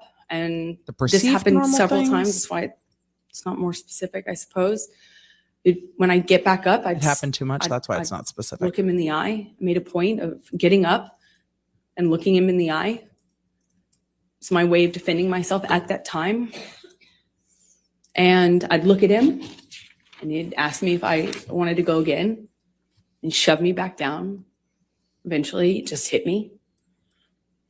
Remember, he hit me in the face when I denied having an affair with my ex-wife, my ex-partner at the time. And he said he had proof. I denied it. And I was walking out of the bedroom, slapped me across the face. I turned to look at him. And I said, Johnny, you hit me. You just hit me. I'm going to ask you, Michelle, can you bring up 1783, please? And y'all keep in mind, What if number this again, please? testimony I'm is sorry, what upsetting, number? Defendants It's okay to take a break. 1783. 1783, thank you. it's interesting the way she describes. I don't know. I was a DA. I did a lot of victims of crime. Do you recognize this? She hasn't described how anything picture? felt yet, which is sitting odd with Yes, I me. do. She doesn't And could you tell us what it is? talk about what things felt. It's a picture of like my they face landed with, on her body, and that's odd for a me. note that Johnny left for me by the coffee. Typically is where we'd leave notes like that. And does this accurately depict the scene portrayed? It was one Dr. of B, I want those notes by the scenes coffee. What notes by the coffee? as embarrassing as it sounds now, I don't know which scene this came from. There was a lot. It Which escalated scene? quickly, Again, fast. And that's it interesting was- language. Became, Amber, let me ask it a different way. thank you. Which scene? Is this a picture of you? Is it an accurate picture of you? Yes. Your Honor, I'm going to move the admission of 1783. Your Honor, we have an objection. May we Okay, approach? sure. I thought we were going to see Camille Vasquez being the attorney that's doing cross-examination of Amber Heard. And by hearing her doing those objections, we know that this is the witness she will be crossing. I think Camille Vasquez is appropriate for this. I don't think it's going to help them to use words like scene and theatrical words, because the entire opening, well, not the entire, but a lot of the opening of Depp's case is she's going to come in here and give the performance of a lifetime. Once you got to the health class movies, you kind of lost me. The way she tells her story is interesting to me. It's very like minute detail, but not the detail I would normally expect. But yes, this might be the time when they are arguing about the photos that were not properly turned over to the defense. They are looking back at her old testimony because they have a live feed from the court reporter here, and we can see just a little bit of the photo they're pulling up on the screen. So we know what photo that is. It came up with the doctors. So we can tell, but the jury isn't seeing this yet. I think this has already been admitted, but they are clearly having a sidebar about it. I will try to get to as many super chats as I can, but the script is an interesting use of words. But again, she's here to tell her side. A court case has Would two you sides. Please describe for the jury. And they lost that objection, or they some of won the that. cycles you had with Depp's Mr. Depp team won through that objection. 2012. That photo's not coming in right now. So in Cycles. 2012, the violence was pretty, relative to what it became, pretty They're trying to get to cycle of violence, but their expert didn't really slapping, carve that out. backhanding. Well, it went from I hear it in from hot this mic and I don't know what I'm hearing. eggshell kind of, you're walking on eggshells. Nothing you're doing is kind of right, but you don't know what you're doing wrong. And then I was doing something wrong clearly, but it was unclear within the scope of an argument what I was defending myself against. So it would shift from a rumor he had heard that I was with a friend, or I had been photographed standing too close to a male person. That was a person I had had something with, and I was lying to him about, and it would be They're letting her it would be narrative because they're going to use eggshells, this on cross. accusations, and then he would explode. It started with throwing things, destroying she'll the be property, on- and screaming at me. I remember She'll be on the direct all screaming day at today me and tomorrow. was the worst, because I kind of always felt like I had done, I had to defend myself. I had to tell him so he didn't think these things were true. And sometimes This is why we'll see Dr. Curry he again. would shift accusations while I'm trying to dispel one accusation. He'd start another one, and nothing I could do to calm him down. It seemed like I'd walk away, and that would make it worse. I remember in my apartment Her in Orange, explanation is strange, Jennifer. he I would agree. grab me by the hair, or he'd grab me by the arm, pull me into him, scream at me that way. He'd smash things around me. Then he would smash things very close to me. And then he would just hit me. And it started with slapping, and it got to be like repetitive slaps where he'd hold me in a position and slap me multiple times in a row. Then it would be where? On the face, on the body, on the arms? I later would on the either legs? push him off of me, or I'd try to hit his hands away from me. I tried to, not in 2012 so much. At that time, I was mostly, my defense was, I'd go some other place. Like, I don't know how to describe that. It was, I'd focus on something else. I'd No worries. stand up, You guys take care of look at yourselves in him, this testimony. try It's to hard. stand up to him that way. Later, I adopted other kind of strategies to deal with it. But at the time in 2012, it was, he'd have this blowout, and then he would leave, disappear, and I'd be committed to not talking to him. I'm done with this relationship. I can't take it anymore. I said that so many times. And then he'd come back, She's looking at clean them and sober, very directly. telling me either he had a chip. He didn't have any chips, but he would say, I've gone to meetings. I have a Ben wasn't taking sober care of that companion house. now. I'm doing this program. I'm reading this. I'm doing this. And he was done with drugs and alcohol talk for about this good at the this break. time. And he'd come back in my life. And with the combination of him being sober and having gone through this horrible thing where I felt like my heart ripped out of my chest, like a relationship ending is hard, I think, for anyone, but ending I under think this is that all circumstance is pre-marriage. really painful. And so when he'd come back, it would almost feel like a solution to that. And it would feel great. And we would be good again. And he'd be extra nice and extra apologetic and extra loving. And we'd be back in the good bubble, the warm glow. And eventually it'd get bored, and then I'd see him drinking again. When I started to get Did you say upset, we'd get noticing bored? the pattern of Did you say the we'd get violence bored? going with the drinking and drugs, then he started sneaking it. So it became less clear, and I'd have to look for clues as to what he was on. So I just knew how to react, Johnny on speed is very different from Johnny on opiates. Oh, Johnny on opiates, very different from Adderall and cocaine Johnny, which is very different from Quaaludes Johnny. But I had to get good at paying attention to the different versions of him. 2012, I was in this is I all was in the before they beginning got stages married. of this, just learning these patterns. I was just learning that drinking kind of correlated with the violence. And did you confide in anyone about these issues you were having? I think she can Objection, say hearsay? I think she can say if she told anybody. She can say who she told, just not what. Yeah, she can say Right, who she told, right. just not what. So did you tell anyone? Yes, I did. Who did you tell? I told my therapist. I eventually told my mom. And let's go ahead and take a look at Defendant's Exhibit 150. If she told her mom, 150, I guess we'll start 150. from that. It's interesting that she's talking about how he's very different on these things, and that's starkly different than all of the other testimony we've heard. All of the testimony from everyone else Your Honor, I'm going to object on hearsay. that worked with them. Yeah. So they're approaching over whatever this exhibit is. All of the other testimony from security guards and personal security and chauffeurs and everyone that worked with Johnny and was around him said, he's not much different on when he's drinking than when he's smoking weed, than when he's taking cocaine. Like, he's not that much different. And that is very starkly different than he's saying that he's a completely different person depending on the substance. It's a stark contrast from quite a lot of other testimony that we've heard. But again, this is her perception of events. This is her story to tell. and we are going to continue to listen.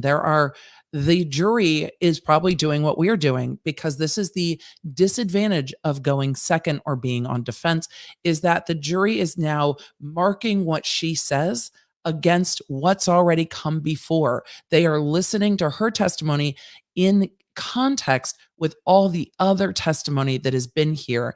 And so we are doing it, and I see the chat's doing it. Hi, everybody in the chat. It's like almost 55,000 of you in here. That's amazing. We're watching how court works. But they're going to be doing that too. We've heard from so many other people. And yes, Kelsey, didn't she say her mother loved Johnny? Yes. But if she's reporting that she's getting hit to Johnny, does that still stand? Which is an odd thing for me. There is some of this testimony that seems very authentic. Her early days in Hollywood, how she was working, it comes across very credible. She got very, I personally feel a little over dramatic in looking to the jury and being like, if you don't leave, then you're looking for jury buy-in. If you don't leave, then you're like telling them that it's okay, right? And then you're accepting it. Like, I've seen the health class videos. This is all coming after she's already had an arrest herself for domestic violence. And once that comes out, if it comes out on cross, is going to absolutely shift the way that the jury sees this. It's not, I know I had to leave. If she had just come forward with, I know the path this goes because I've been in a relationship like this before, it would have come across as more credible to me.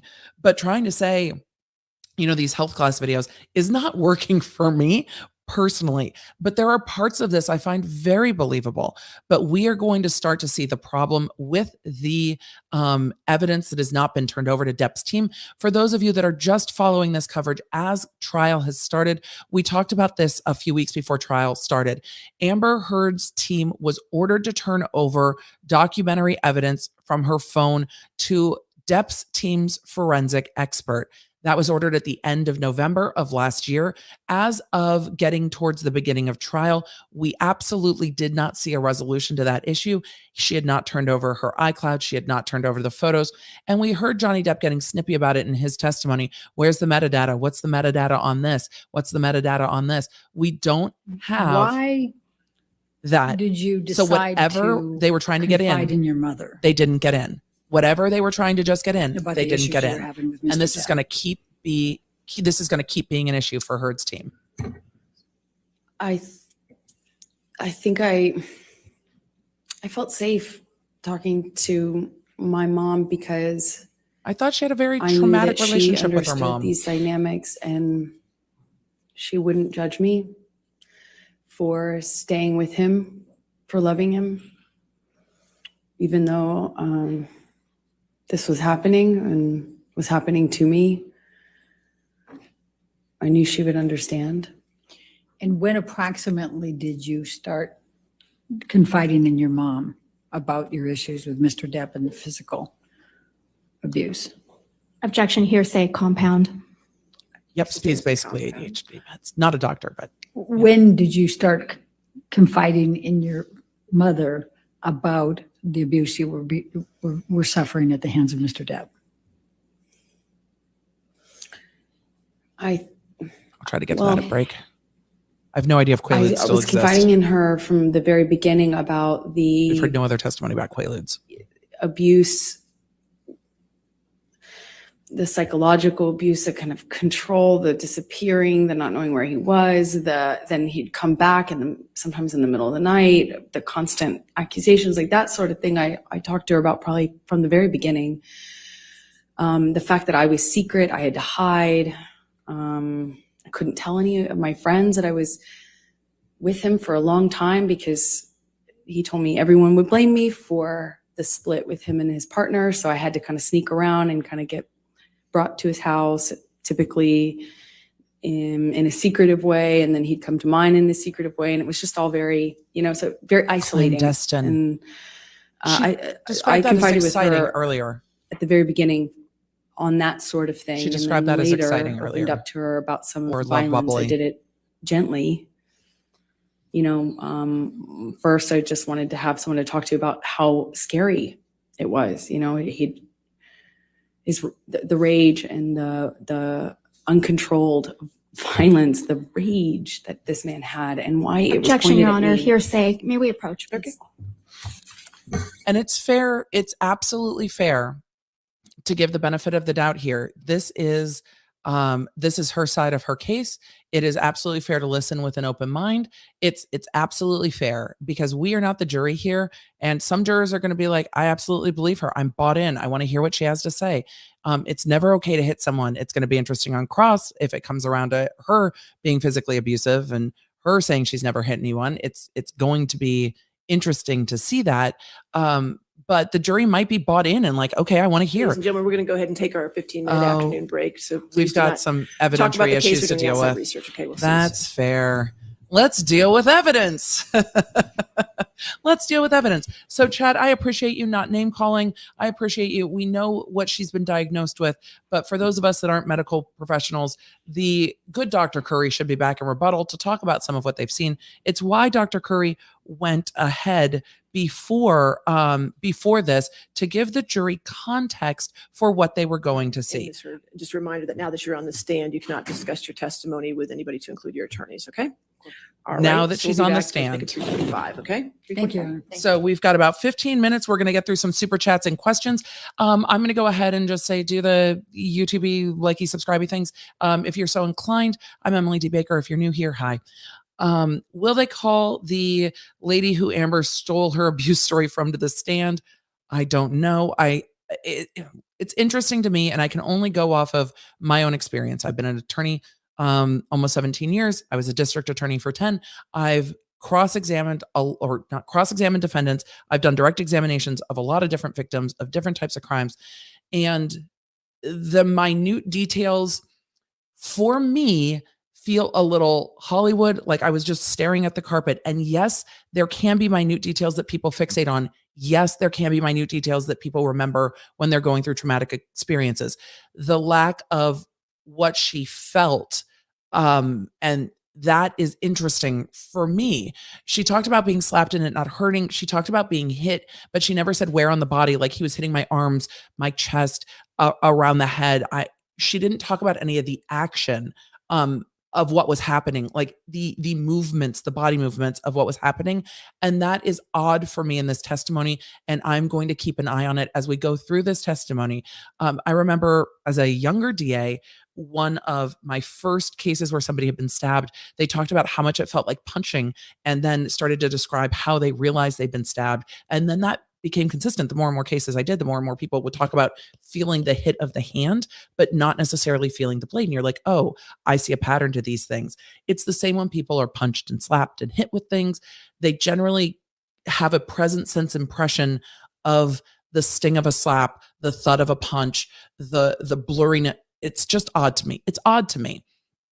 Could being overly emotional on the stand hurt her in the eyes of the jury? Yes.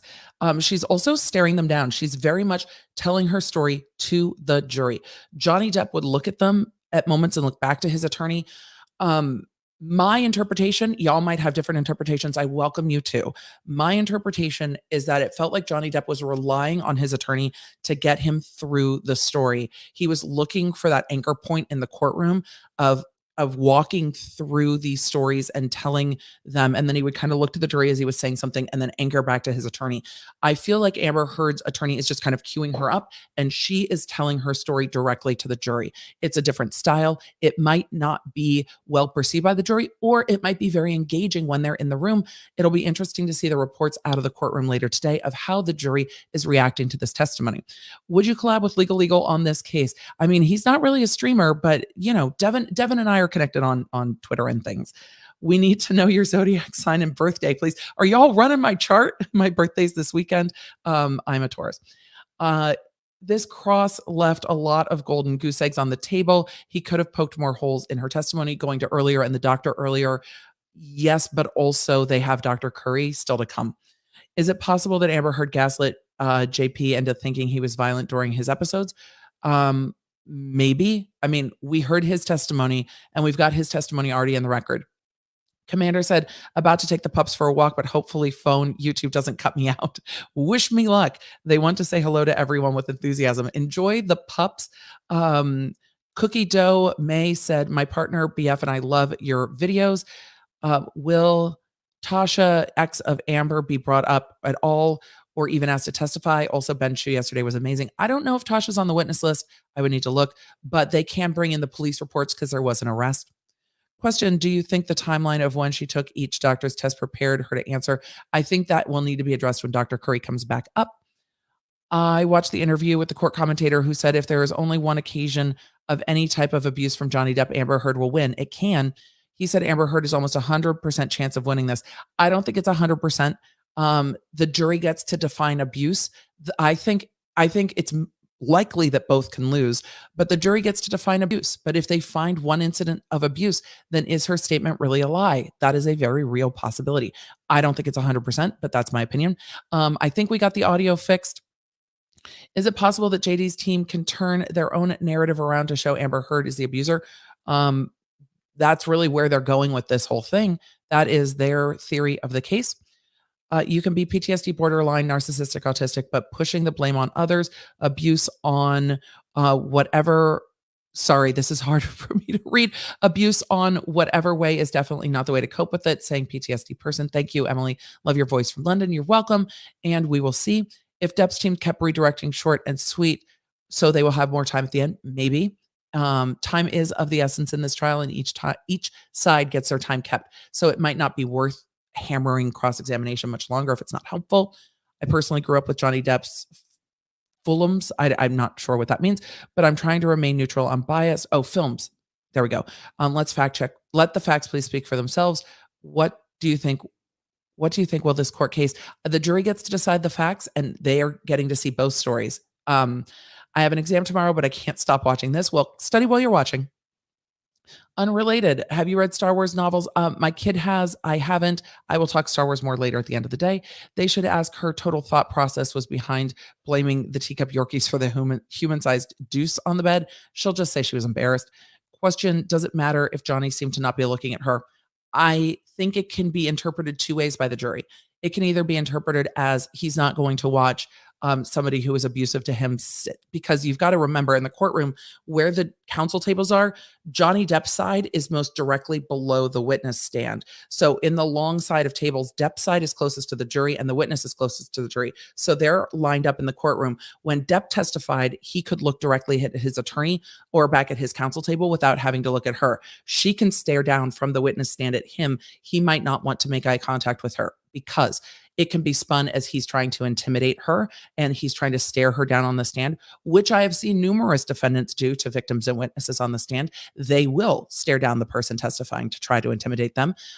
It can be read as him being disinterested. It can be read as him being ashamed. It can be read as him not wanting to confront her or be confronted as she's saying these things about him. So how the jury decides to look at that will be entirely up to them. I think it can read a lot of ways. I think he needs to be careful to not look like he is staring her down or trying to intimidate her during her testimony. I think that's the most important part. Why do I feel like she's copying someone that she is trying to channel like Johnny and now Dr. Curry? I mean, that's one of the things Dr. Curry said was indicative of some of her personality disorders that Dr. Curry diagnosed her with.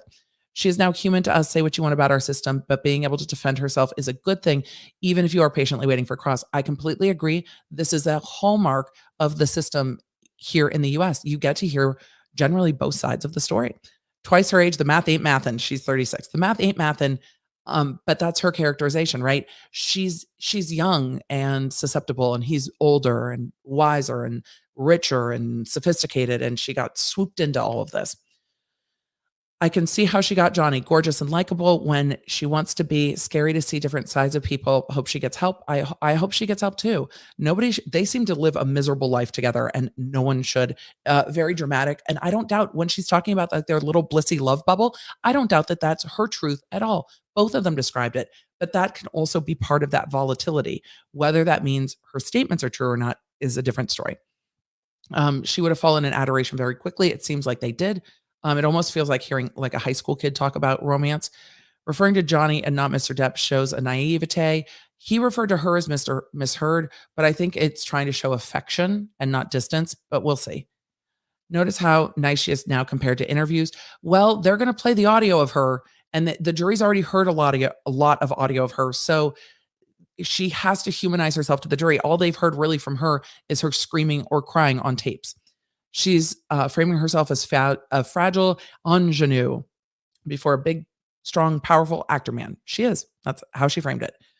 Anyone know who's breathing so much? It's somebody at Johnny Depp's counsel table, I think. I don't know if it's Ben Chu or if it's him, but yes, somebody's on a hot mic breathing this entire trial. Natural personalities come out on the stand. JD never looked at the jury. Amber Heard is constantly. Everyone has normal lives. Abuse requires justice. And we will see. We will see how the jury decides on that. It doesn't feel genuine. It feels like she's too comfortable talking about him when she said to be so scared of him. Might be early happy memories, but I don't know. And we'll see how that continues on. They didn't talk nearly as much about her family as I thought that they would. Feeling strongly is valid, but be fair, chat. It's true. Her story has a right to be told. Absolutely true. Supporting Johnny Depp doesn't mean discounting everything. That's also true. Amy Adams stated in an interview that different directors wanted different kinds of kissing. I don't know. I've never worked in Hollywood. So sure. This is interesting and sad. It is. It sounds so romantic listening to her recount this, but obviously we know that it was horribly toxic, a masterclass in psychology. I think she is recounting it in a very romantic way. To respond to someone in 2008, Heard was 22 and Depp was 45. Well, there we go. She's very articulate so far, a good storyteller. She is a very good storyteller. They bonded over a love of wine, and then she decided after eating or after meeting that he had to stop. It seemed that way. But wine seemed to be something they bonded on. So highlighting her birthday, age, young, words like giggling implies innocence, painting a picture of an older man, more powerful. That she is well prepped, and that's exactly what they're doing. If somebody with a personality, adaptives, love bombs you, it is extreme, it is intense, and it is real. You see that love in their eyes when they look at you. They become the perfect friend. And she's describing Johnny that way, but she's also been described that way, which is why the jury's going to have a lot to parse here. Spoiler alert, they get back together. Well, until they don't. She's referencing leaving her ex and discussing it with JD. Could be the door opener. It could be, and we'll see. I think it's going to have to come up, her prior relationship. Have you often seen juries go easier on younger, attractive females? They can. And she has a good rags to riches story on top of it. She does, and they can. There can be a level of empathy there that's different. Civil is different than criminal, though, in that regard. Can the jury take into account that both parties are professional actors? They should take that into account. They should keep that in mind when evaluating the testimony here. I've supported many 54 DV and SV victims in court throughout the years. None of them behaved this way, smiling, looking at JD, intimating Dr. Curry's hairstyle seems carefree, very weird, and laying it on very thick. And it might come across that way to the jury. It might not. I personally don't like it when experts looked at the jury. I found it performative. I like it less when a plaintiff defendant does it. They are prepped to look at the jury and bring the jury into the story. I like it a lot more from experts. This feels a little too much to me, but it might not feel that way in the room. Did they talk about calling Amber's ex? Did they talk about calling Amber's claims a hoax and how that devastated her? That was in the doctor's testimony yesterday. Will Johnny have a chance to re-testify after this? I feel like should both have chances to respond to the other statements. Not really, but they kind of know what the other is going to say. I don't know if they'll call Johnny again on redirect to respond. At this point, I don't think that they should. I don't know what they're going to say about the tea. It was odd. I've seen a lot of you in the chat talking about how he was on a tea fast for a movie. It was a tea. It was a lot of tea. I don't know if it was trying to be curated, approachable, but it felt out of place. It just felt out of place. It was odd. But the thing is, it felt out of place and odd to me. But when Depp was telling stories about meeting like Nicolas Cage selling pens, I was really rapt at attention. So the jury might be feeling that way too. Like, oh, tell me more about the tea. I'm just not feeling it. Can they redirect back to why drinking lots of tea? I mean, I don't know. It's so strange.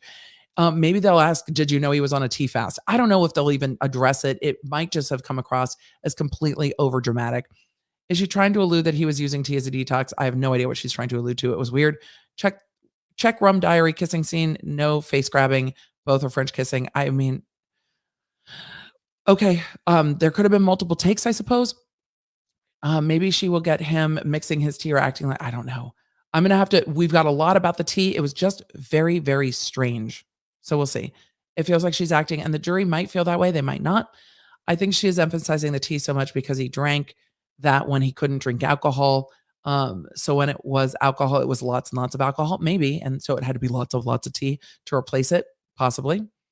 I drank a lot of tea to cut my alcohol addiction. The tea helps a lot. Well, and if he's trying to cut his addiction and drinking lots of tea, it shows that he's trying. So he paid my parents, so that's why they love him. That definitely felt that way. This feels so canned, like I'm watching a movie. It might feel that way to the jury too. She has to be careful because again, the lawyers framed it in opening statements that she was going to put on the show of a lifetime. So that's exactly what they're going to say. And see, you've now seen it. So they framed it for this. Whether she's playing into that or not will depend on how the jury responds. So it's just going to see.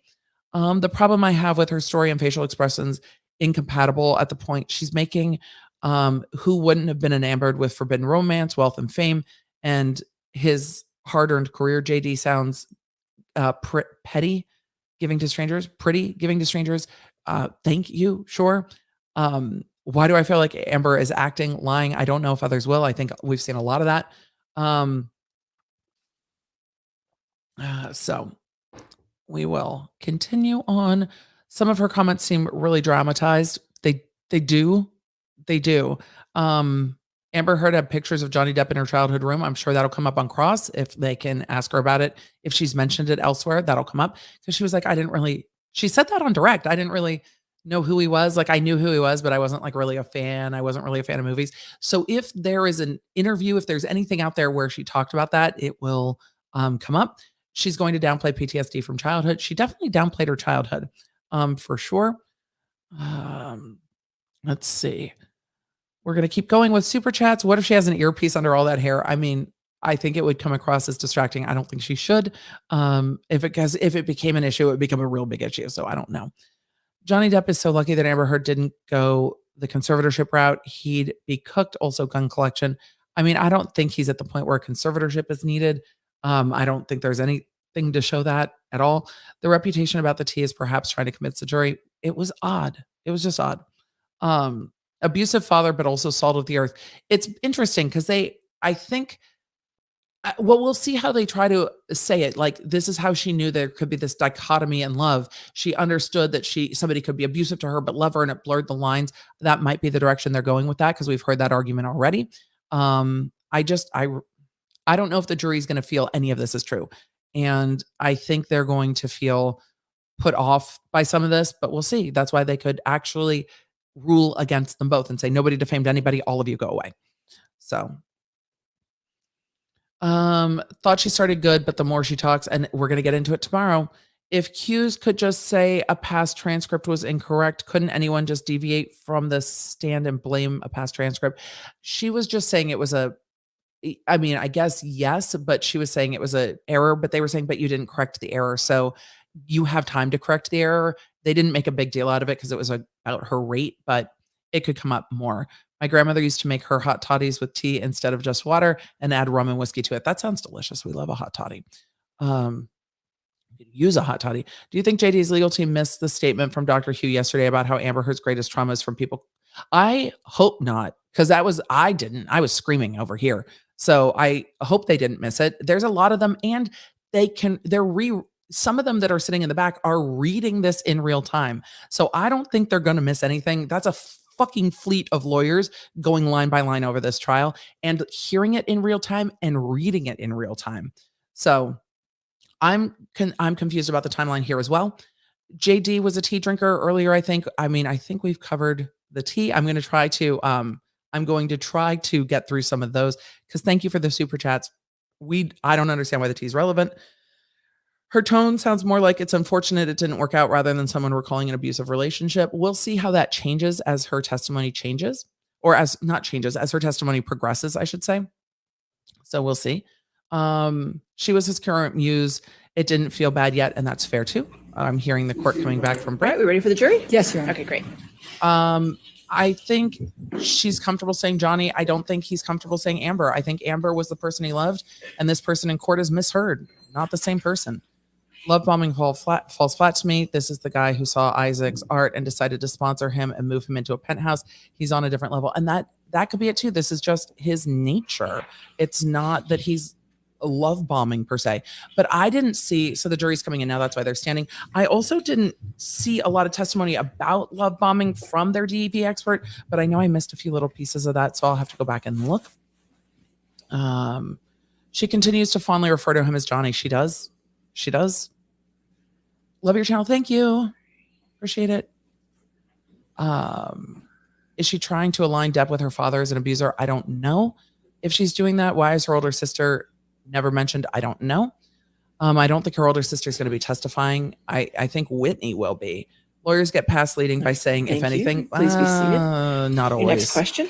That doesn't Thank always you, Your work. Honor. In depositions, Amber, it I'm going works. to take you up to March of 2013. Objection leaning. It's not. It's Can foundational. you describe your relationship with Mr. Depp during that month? And we'll start there. I remember. No, not cross today. That was Probably after not a tomorrow. period of it was after a period of some peace, and then and sobriety. Johnny was sober, drinking Beck's, and my dad, who was struggling with alcohol and drug addiction at the time, had fallen off the wagon, and I remember he said, "Why don't we I want to send a picture to your dad of support," because my sister was upset with my dad. And so he poured a shot and kind of said, "Let's take a picture." I don't drink spirits, but I know that, I kind of held up I that don't drink picture. It's kind of spirits? eerie because I just think it's bizarre. He had broken this long period of sobriety that I thought was going to be the end of him drinking forever. Could be. Sounds foolish now, but I, held up this kind of The glass with narration's him, interesting and to me. we sent the picture to my dad because, I didn't know what else to do. And I remember thinking it was weird that he was drinking. And then the month got really crazy from that point on. It was a bit of a revolving door of accusations. He was accusing me of having affairs with, frankly, just one person. I had an acquaintance with somebody, and he was accusing me of being with them. Oh, we And know then the he was names. accusing me of being Just with drop my the friend, names. the one I had seen in Spain. I'm, in these kind of She's trying to arguments, nothing I explain. do is working. Walking out of the room is me leaving him, walking away from me. Hey, where are Huh. you going? I'm talking to you. That it went from that to That's not what we hear on the Um, recordings, though. pulling me in by my arm, still shouting about the accusations. I'm trying to diffuse the situation by trying to tell him I'm not sleeping with this person and I'm not sleeping with that person. And it was kind of, as soon as it seemed as though I had convinced him of one, there was somebody else he was sure I was sleeping with. And it was a revolving door at that time. A painting I had hanging on the wall, done by my ex, who's an artist. That was one day he was convinced that was proof I was sleeping with her or having an affair with her. I didn't really love him. And all the while I'm You're welcome, Mary. madly in love with him and trying to convince him. So March started with this picture of him doing a shot, and he's kind of saying, "Let's send it to your dad Thank to you. show support." And what I remember The of March 269. is just like it's almost like it was a never. thought he walked away from her. That's what he said. Breaks in it. What kept me in it is because I kept waiting for the other shoe to drop, the sobriety shoe, if you will. I kept waiting for him to get to the point where it's not supportable or anymore, and he's done with it and he's ready to get clean and sober again, because there commences a period of like pure joy. And it was one fight after the other. March. So let me start with the painting. One fight after the incident. other. Please tell the jury what happened on that particular incident with the painting. That is technically leading, but As I mentioned, that's the only way the we're getting painting, through which this had at this been point. hanging there Time it. for months. One day he kind of stayed up doing cocaine, just drinking, doing cocaine, music, which is not in and of itself that weird in my relationship with Johnny at this point. You know, like he stays up and keeps weird hours and smokes and stuff.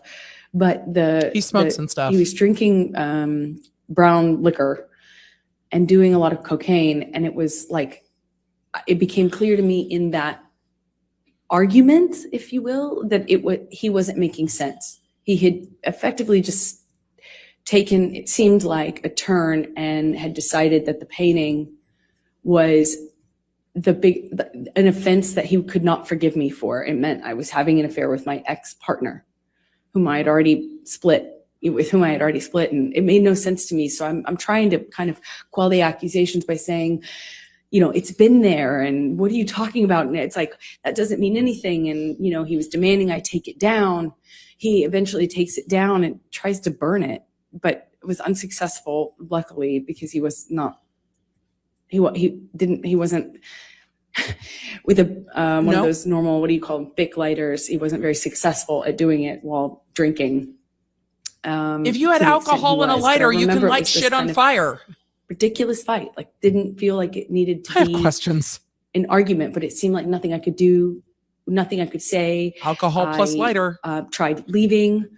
I left the room. I left the house. I eventually came back. It was like a whole night, an evening, a night, and then a morning of this. So this morning in particular, I think it was the 22nd of March. There were several incidents in March though.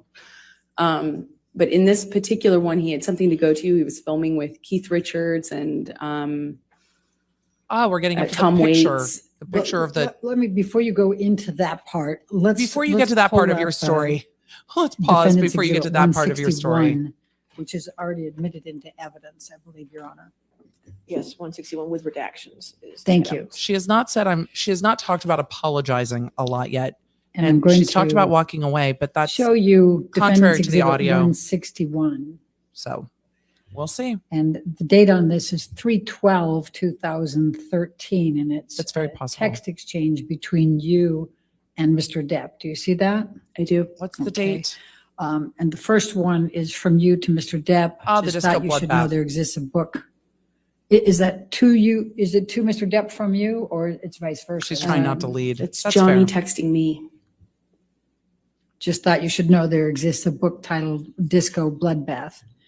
And then you say, we need that book. And you say, is this about last Friday night by any chance? And he says, how can you make me smile about such a hideous moment? And I'm not going to repeat the rest of it. Could you tell the jury what happened on that Yes, Friday it is night? funny, bitch. I fucking love you. Rottenborn doesn't shy away from saying "see you next Tuesday" in court. By the way, he says "cunt" all the time. There were, like I said, there was a few That'll come different up on cross. incidents in March. I believe this one happened in the Eastern Columbia building, which are one of Johnny's penthouses. They're in downtown, so a different part of Los Angeles. And we'd sometimes go there. We'll talk about this at the break. I remember he was accusing me again of sleeping with this artist, this musician who I'd never slept with. I was denying it. I barely knew the person. And then he was accusing me of sleeping with my friend in Spain. And I remember nothing I could do. He called this person on the phone and screamed at him. He didn't speak English, so he was really confused as to what he was being yelled at by Johnny. How does she know if he was But confused? I remember I'm sorry. those were the accusations. Her That was the speculation. fight. But it was one to the next accusation. And I remember I was kind of doing that juggling act. I was in one of these fights, I believe it's this one, in his downtown ECD, believe it was we this call one. it, loft. And we're in the kitchen living room area, and he backhands me. And With a you handful know, of rings? Because I've got it was, questions about that too. he wears a lot of rings. Thank you for I addressing it. remember kind of just feeling like my lip went into my teeth, and it got a little blood on the wall. Just that simple, a little bit of blood on the wall. As hard as it is to explain this, Please try. That's what you're here for. I was so caught up in the relationship and also very occupied in defending what I only could assume he believed, these accusations. She was caught up in defending herself. I didn't internalize, like, I didn't make that big of a deal of it. I kind of pride myself on being tough, and, I don't make a big deal out of, smaller injuries. And I know that sounds horrible and hard maybe to understand, but I don't complain about smaller injuries. my best way to cope with it is I kind of, minimize it, make sure no one, make sure he knows that I'm tough and can't knock me down, and I make a joke of it, clearly. Make light. So she I'm characterizes going them as to, smaller injuries. That's what I Michelle, took if from you that. can take this one down and bring up 170A. He backhanded her Did there with come a time gigantic in rings. March, I have questions. Amber, where you sent a picture do. to your mom? He hit her yes, hard this enough is, for blood spatter. But where are the pictures of those sometime in injuries? March 2013. I sent it to her because I'd been Elizabeth, texting I about some can't of move the them. craziness, They're and court I populated. Objection, hearsay. They're court populated. I'll sustain as to what she may have texted. All right, next question. Without saying what you said in the text, explain why you were sending it to your mom. I was reaching out. I was very lonely in what I was living in, and I wanted help. I wanted advice, help. I just wanted to talk to somebody and figure out how I could make this stop. And is this a picture that you took of yourself in March of 2013? I did. Your Honor, I'm going to move the admission Objection. of Defendant's Exhibit 170A. Objection. Any objection? No objection, Your All right, Honor. 170A in evidence. You can publish the picture. No objection to Your Honor. this picture. Is this the picture after you were backhanded with rings? This is a different picture. Okay. And how did you sustain that bruise, Amber? I had thrown Johnny slapped me. I walked away from him, and that made it worse. We got into like She started with I had a thrown shouting match. and then backed up. And he kind of did this thing with his body where I could tell he was going to hit me again. I picked up I remember it kind of like a little pot, not a pot, but like a vase. And I remember I got away from him enough as he reels back. I threw it in his direction and actually managed to get away before he got me. He grabbed me by the arm, and he kind of just held me on the floor, screaming at me. I don't know how many times he hit me in the face, but I remember being on the floor of my apartment, and I remember thinking, how could this happen to me again? Can you bring up 170?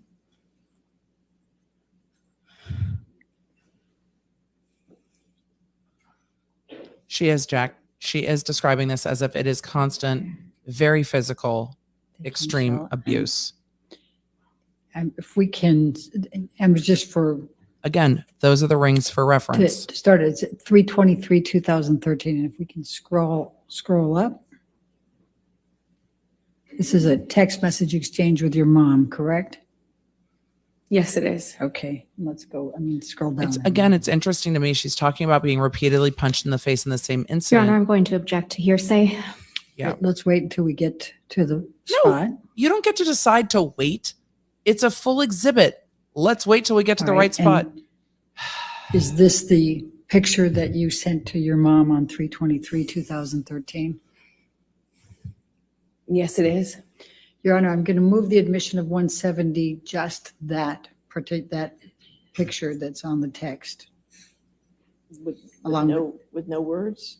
Well, it says from 2 weeks ago on it. Your Honor. I'll sustain the objection. Yeah. If we redact the from 2 weeks ago, can we admit it then? And then just Can have we admit the it then? Not showing that she necessarily. sent it to her mom May for we the approach, date? Your Honor? Okay, sure. Yeah, you need to approach. This is the problem with this evidence not getting turned over. And I've seen a bunch of super chats about it, and I'm going to try to address them now. Yes, they had an NDA. Isn't this a violation of it? They're in court now, so the NDA doesn't apply and cover court. I think the op-ed was a violation of the NDA, but that's part of why we're here. With regard to digital evidence, there has been issues with Amber Heard's side not turning over all of the digital evidence that was requested, and that the court ordered them to turn over at the end of November. That has not been turned over.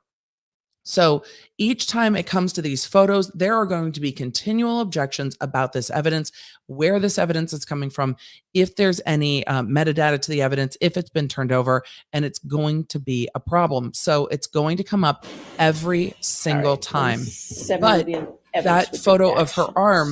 arm, are there other series of photos there? Is this photo of whatever they're going to show from the same period in time as the photo we just saw from the arm? So I've got May we publish to the jury? questions.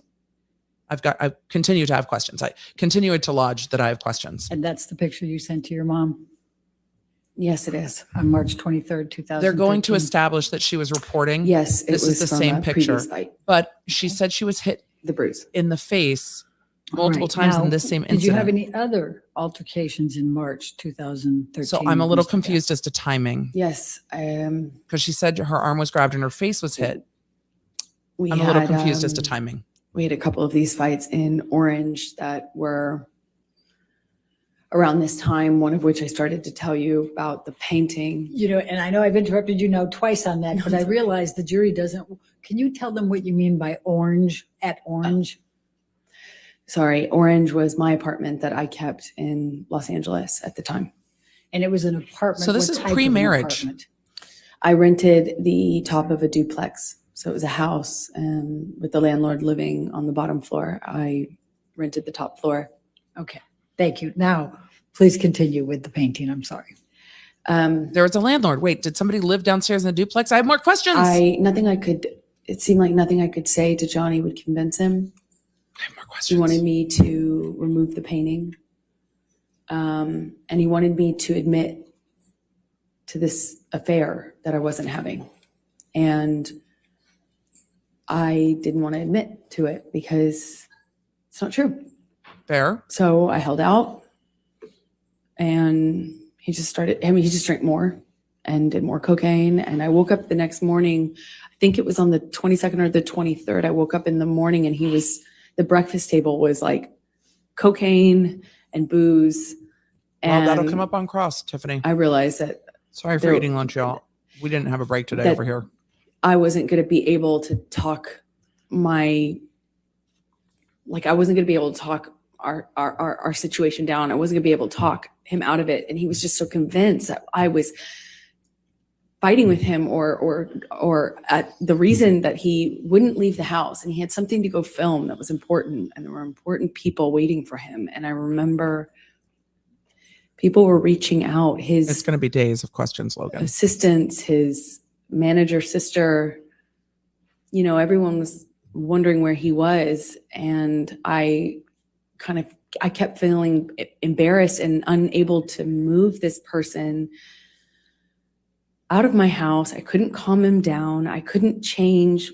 He was just Yeah, so she started intent with, on me I remember throwing. admitting That's where her story the started. details of this affair that I wasn't having. And me pointing out that the cocaine wasn't making his situation any better made me the bad cop. There was no face Then picture I'm the yet. nag. So eventually I called my sister.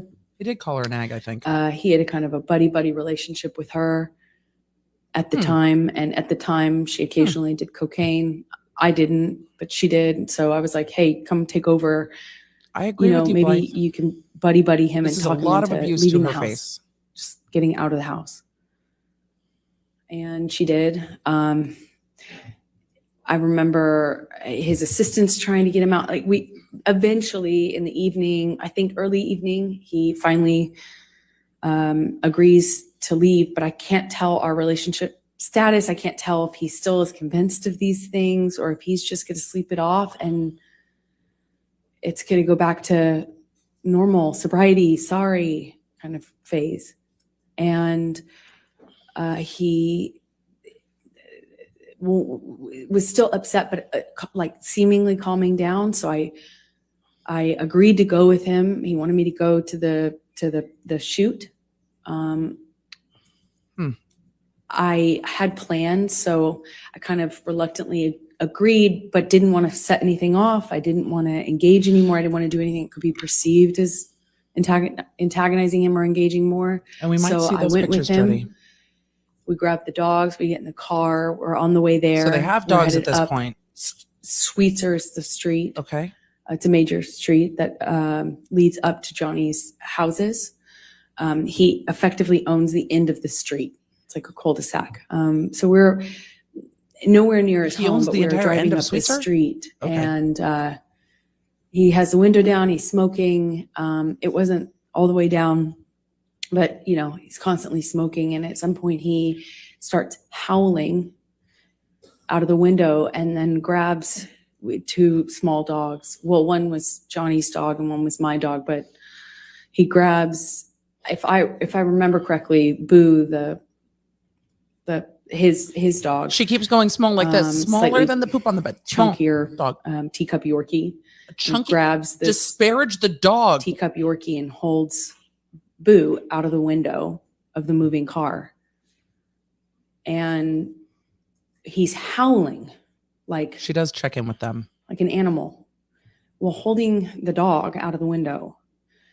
And everyone in the car, I'll never forget it. Who else is in Everyone the car? just froze. Who else is in the car? No one did anything. Who else is in the car? And I too was like torn as to what I should do because I didn't want to do anything to cause him to react, drop the dog. It was just this eerie moment where he's howling and holding this animal outside of the car window. And more than that weird memory is more than that weird memory, I have a memory of everyone just kind of not Who really else is reacting in the to car? him. Like no one really kind of They did do. anything. People do marry their I abusers. eventually kind of pulled his arms gently back into the vehicle She said gently. and kind of got the dog back on the seat, and we continued driving, but no one reacted. Who? It just kind of avoided Chad, am I missing dealing it? with it. Who We is get in to the car? the house where he was filming this thing that he was late for, I suppose, for the day. And we walk in. Meanwhile, I've been bombarded by text messages and calls and conversations with everyone seemingly so stressed about Objection, hearsay. It's actually speculation, but I mean, Just don't tell us what. It's actually somebody else said, speculation. Just what you observed. I understood everyone was stressed. They seemed stressed to me. where is his About security the team during tardiness. this? Where is he? Let's get him there, so we get him there. And no one reacts when we get in. I mean, we walk into this house where everyone was waiting for him and everyone smiles and says, hey, boss. Objection, hearsay. Okay. It is. Sorry. Okay. Let's, Michelle, can we pull up 167A? Courtney, I've got questions about the rings too, because she said the rings and the bruises on the arm were the same thing. And we saw the picture with her mom and it had her face in it. So I can't wait to hear Cross. I'm taking the day off. I think we're a few days away from that for sure. But it's very interesting. Show that one to be in 167A. We're talking about some evidence. I don't know about her blush, but they're talking about an item of sorry. evidence they're Well, trying to get on. This might be your 167A. But this is I want to evidence know as a who else was plaintiff's in the number. car I'm not because sure which Johnny's plaintiff's number it security is. testified I don't or need it in testified all of twice, them that they so were really I with would him agree. during these things. They were responsible for getting him to sets. They did that. So who's in the car when this happened? And if Heard's team knows about Your this Honor, I don't incident, think it's this version of the photograph. then why that's aren't been they admitted, asking? So It's a different version. Why aren't It's they a asking the different security guards photograph. about One's different, holding is the that dog out the it's window? not the same photograph. Okay, not the All same right, well, photograph. Then we'll go with it. Then what Okay. number is it? Do you The recognize this timeline's hard photo? here. Yes, I do. That Bruce Please didn't look tell the recent. jury what it is. It's a picture I took of my breakfast table that morning. Your Honor, I'm going to move the Oh, the drug admission picture. of Defendant's Exhibit 167A. Oh, it's going to be a few days before we get to 167A. cross. Any objection? I think this is Your the Honor, one may with we the. approach? Sure. And again, this is going to be a digital evidence problem, but I wonder if this is the picture with the lines of cocaine and the CD and the stuff like that. Or because of a painting or anything from an ex, I wouldn't hang it out of consideration. Why fight if you love them or if afraid? I don't know. But again, she was saying he had a lighter and alcohol, so why couldn't he light it on fire? Am I the only one confused with the timelines? No, we're all confused AF with these timelines. They're all over the place 7A. from both parties. It's Is it not A? just her. It's her and him that are confusing AF with the timelines. May we publish that? Thank you, Your Honor. We've already seen this photo. Is this a tampon applicator? Will somebody ask her? Remember, you said that you took this that morning. Is that Yes. correct? Why are people saying this is whiskey? Could you tell the jury what the box is that has the property with the skull bones? Oh, the property of cocaine JD? box. We're to the cocaine box. That's Johnny's drug box. I've seen it used for pills, but at the time it was bags of Coke. And like Johnny around said if I had bags of Coke in Coke. there, it would be Okay. leaving a trail of And Coke what are behind me these in his white testimony. lines on the table to the left of that box? Don't make me start That is singing white cocaine. lines up in here, Umbridge. And do you know what is in these two Lines. glasses that have kind of a gold colored liquor? Yes, Leading! they're different. Actually, it's confusing. They're different. She doesn't drink liquids. spirits. How do you know what they are? The one in the back in the larger glass is, I believe at the time I was doing these tabs, or Barocca, that's what they're called. They're little tablets. And Was she doing a cleanse? anyway, I remember at the time that's what I was putting in my water because I had just come back from France where they sell them. And then the brown liquid in the shot glass is Johnny's liquor. I don't know what it's called, but we kept it in the freezer. At the time, it was at that time, March 2013, I hadn't, I still didn't have the, hard line. I won't even keep that, in my freezer sort of attitude or posture with him. I wasn't that bold at the time, I didn't like it, but I didn't have that strength. I kind of, at that time, I think I didn't have that doing strength to things I trained set to the pour it out boundaries. when I could. She poured out the alcohol when What is she the could. bag, the brown bag on the left side? What is that? That's This bag. Docket. It's What? That looks like apple juice to me. These look the his same color. prescriptions. Don't tell me, but it does look cold. Cigarette, tobacco, weed, things that like that. Okay, and then above it, there appears to be It's a driver's a license. CD of some sort, DVD, something. Do you recognize that? Yes, it's the single. I believe is what it's called. The single he was making at the time. I think that's the song that they were filming a video for, if I'm correct. Okay. All right. Now, did you end up sending a copy of this picture to Rocky Pennington that day? Well, that's kind of I leading. did. I Should be. Did you send it sent to it to my anyone? best friend at the time, and I was like, "Look at my morning." Objection, hearsay. Okay, you can't say what you said, but you sent it to your friend, Mhm. correct? Wait, Let's don't go to testify for her. 167, please. You can't say what you said, but you sent it to your friend. Thanks for the testimony, Umbridge. I want to And know. is that the email in which you sent this picture to Rocky Pennington on 322? Maintain that Yes. this picture was 2013. staged. Your Honor, I'd like to move the admission of the picture with the redaction of the message on it, with This is already in evidence. with identifier redactions, and we take out the rest of it. The reason that they are going to prove that she's sending this to people is because No it's objection. consistent with the testimony from the expert that she's reporting it to people. The expert talked earlier today and yesterday that reporting to others is one of the factors they consider in DV and cycle of violence and IPV. So they are trying to establish she's telling people about this. That makes it more credible. That's what she's talking about. Johnny Depp said that this All right. photo was staged. So And may we publish? Please? there's that.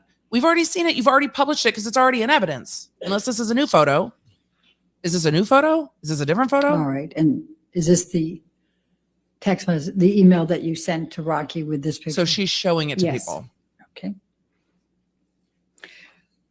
Now I'm going to. She's saying he was take doing you to- coke for breakfast is what she was saying. That's what she's trying to say. Let's go to.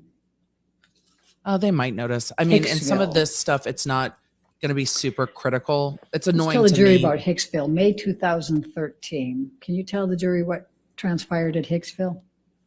It is it's a I'll talk about that at the break. fancy trailer park, like a little hotel in the middle of nowhere, set up with these little trailers. And we had made a plan to go there with friends, and we were going to do, like laffy, as we said, laffy drugs, like Laffy mushrooms, eat mushrooms, sit by a campfire. There's really not a whole lot else to do out there. It's like a getaway. There's not much else to do. Just we had made this drugs. plan. I mean, I read. Look at the stars. And it was Play my going Nintendo fine. It Switch. was like a, kind I'm of not like a very party Hollywood, out in the though. desert with a few friends. We're And going to make our own Coachella. campfire and music. And I don't know somebody brought MDMA. It was being passed around, and somebody who took it. Somebody who took it. Not kind her. of was starting to feel the effects of it, I guess is the best Can way you to explain describe. She MDMA kind to of the jury? reacted in this way where when the MDMA hit her, she kind of, we were sitting around a campfire, all of us, and she kind of just leaned into me and put her, head on my shoulder and kind of grabbed my arm. I took it, to be the effects of the drug. And I think I had eaten a mushroom cap, but There's different was- kinds. not feeling anything at the time. I don't remember feeling anything because the night just kind of changed pretty dramatically before I really felt anything of the effects of that. But that was the environment we were in. And as soon as she kind of did this thing where she leaned into me, They can uncross. Johnny gets really activated. He gets really upset, and he starts. With the Well, at ACLU first she testimony, thought he was we know. kidding too. She thought he was kind of making a joke. I think we all did. Everyone kind of responded at first, I agree. The picture that like it was a joke. But is he obviously very clean. was like, "Hey man, what are you doing? What do you think you're doing?" And she kind of giggled and kind of leaned into me more, and I knew in my body just instantly that it wasn't a joke. But she didn't. So she's kind of still attached to my arm when he says it again to her louder. He says, "Hey man, you think you're touching my fucking girl? You think you're touching my fucking girl? That's my fucking girl." And he gets louder and louder. And she kind of did this Her thing narration is half very interesting. understanding what was going on. I think Thank she you, kind of chat. started to cry at this point, but she kind of threw up her hands, and Johnny grabbed her wrist and kind of twisted it and pulled her into him and said, "Do you know how many pounds of pressure it takes to break a human wrist?" It's very Huh? dramatic. And he kind of held her, and she just looked frozen.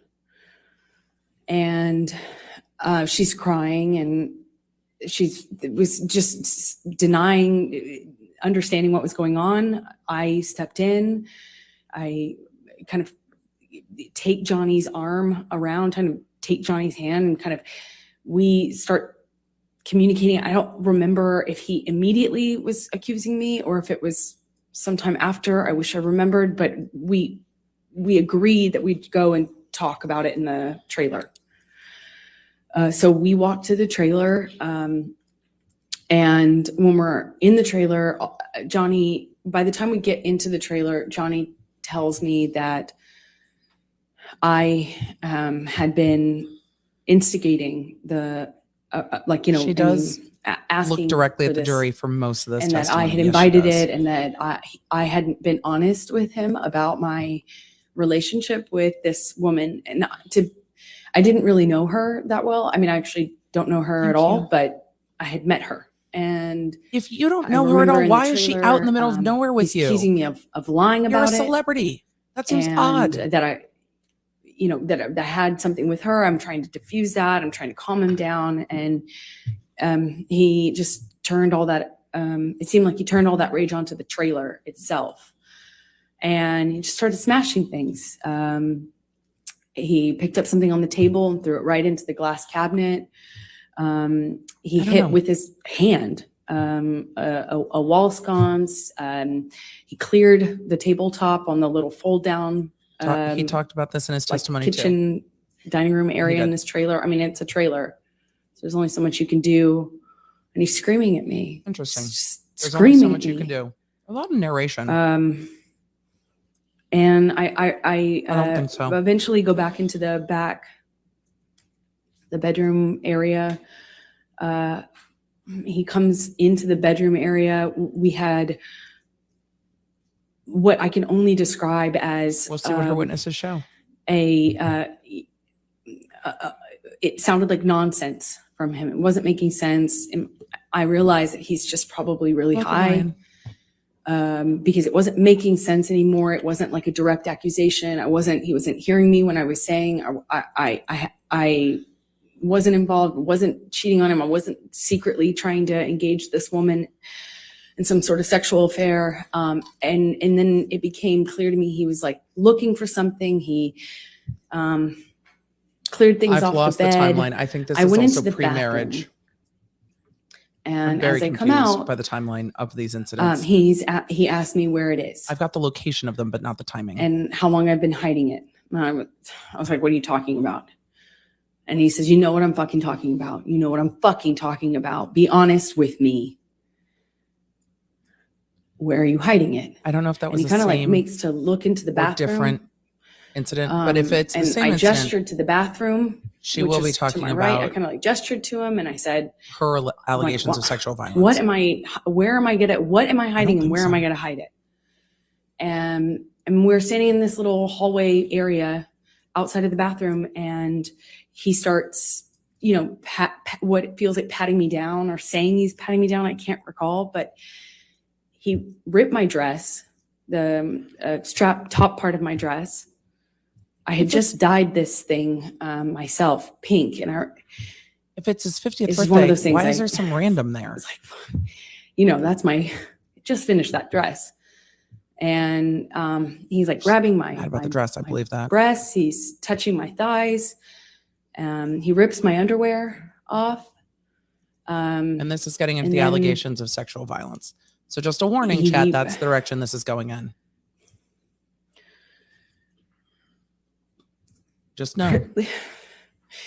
Proceeds to do a cavity search.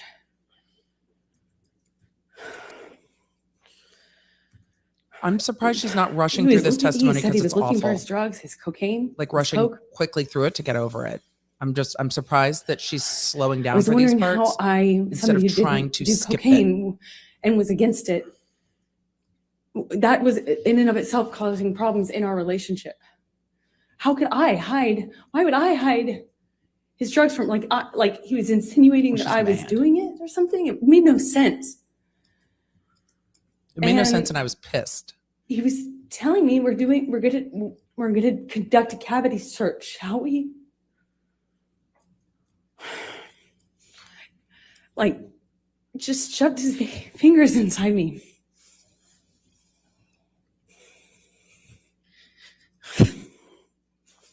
I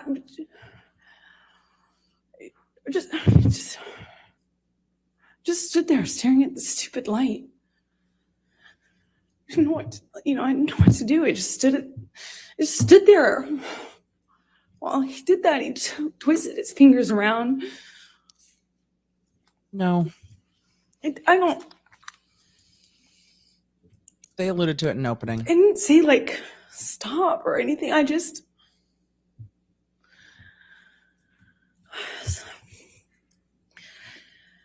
So the next morning, what transpired? Again, it's surprising to me that she's not rushing this testimony I because it's remember awful to talk thinking about. that And often people Johnny rush through would those parts and you have to stop them and slow them down to explain. change And his that's really mind. uncomfortable as a questioner.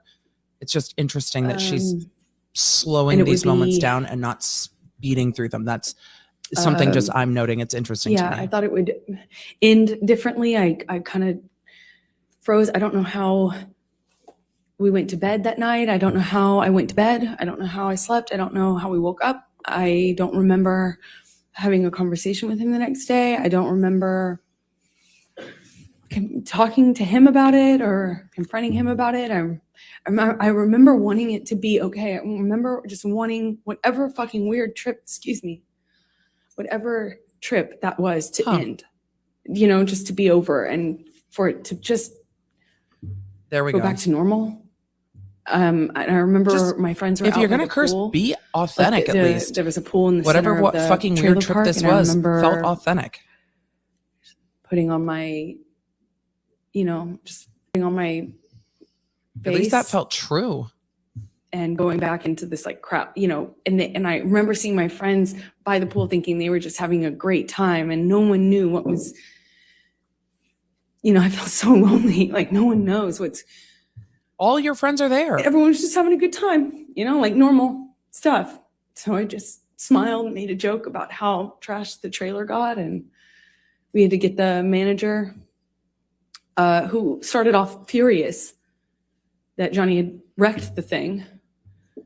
And then he said he had did this that. like black mesh tank top, not tank top, it was like a meshy kind of shirt on. And I remember he came into the trailer and looked around and was like, Who's wearing the "Whoa, black what mesh happened tank top? here? Whoa." And Johnny had an exchange with him. And I remember watching Who's wearing this the man black be mesh so tank charmed. top? I'm so confused. It was just a kind of a surreal experience. And, it just went away. That just got fixed. We walked out of the trailer at some point. My dog stepped on a bee. We went to the vet and went on with our vacation. We actually went to another location after that, and then eventually went home and went about our life. I'm going to ask you to take a look. Michelle, can you bring up Defendant's Exhibit 176? And you guys, this is going to be difficult to listen to the rest of the day. Court should be done in about a half an hour, but there's at least a half an hour more left. She is going to tell this story from her perspective, and her perspective is she is abused. She is a victim of abuse, and therefore this is not defamatory. So that's the story she is going to continue to tell. It's her side of the case. May of 2013. Did there come a time that you So we're in May 2013. wrote an email? Objection, leading, and hearsay, Your Honor. That's May we both approach? All right. proper objection. Just let the judge overrule her. But it is a proper objection. It is leading, if they're calling for the contents of an email and they're going to look at what she's asking. So this is where the live court reporter feed is that Ben Chu is looking at. So what we're going through with this testimony is what she thinks, but you definitely see some moments of her being angry about it. And the thing is, I would find it more credible if she was like, if she admitted some of the wrong on her part too. Like, admit that you're angry. He trashed this place. I'm embarrassed. I'm angry. This was a fucking bad trip. Either meaning the mushrooms or either meaning the actual physical journey to go to that place. But it just talk about it. But it's really interesting to watch her say, he did all of this and this is happening to me, but not for her to say she has any emotion about it. It's almost like she's afraid to admit she was angry. Some of this stuff you can admit you're angry about. You can be angry, which is very, very interesting. But yes, it follows Dr. How were Curry's you analysis. feeling about your relationship? They lost with that Mr. objection. Depp? We've moved on from the email. Question about the email. May we have the exhibit Question taken about away the from exhibit. Thank you. Question about the email. Question about the exhibit. Objection. And then the judge sustained the objection and the exhibit went away. It's not coming in. By June, I was so torn. So we've now moved on to June. I was so in love with this person because when it was good, it was so good. You've never felt love I like agree. that. At least that's how it felt. I agree. So much. I felt like he recognized me and I recognized him, and there was just something there that was the love of my life.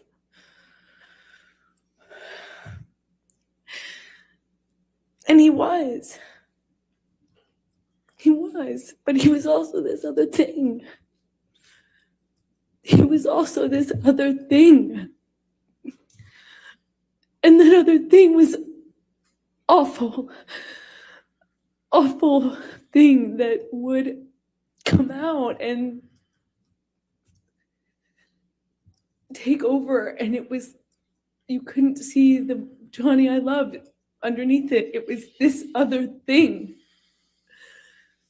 And no one told him. No one was honest with him. No one, he'd pass No one was out honest with him. in his own vomit. He'd lose control of his My kid forgot his key. I'll be right back. body, he'd lose control, and everyone would clean up after him. I cleaned up after him. I mean, this man lost control of his bowels, and I cleaned up after him. His security cleaned up after him, changed his pants in front of me. He would pass out in his own sick. And then he'd walk around saying he didn't have a problem. Until he did. Until he couldn't support it anymore, and he'd get clean and he'd get sober, and then he was this thing again.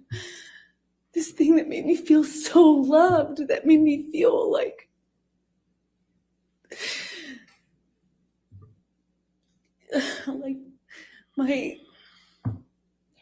my soulmate. As cheesy as that sounds, I just felt like he knew me. And I recognized something in him, either some part of my makeup and my background or something, that I just got it. And I loved him and understood him. It just got so scary, the other part of him. And in June, I wanted to leave him. I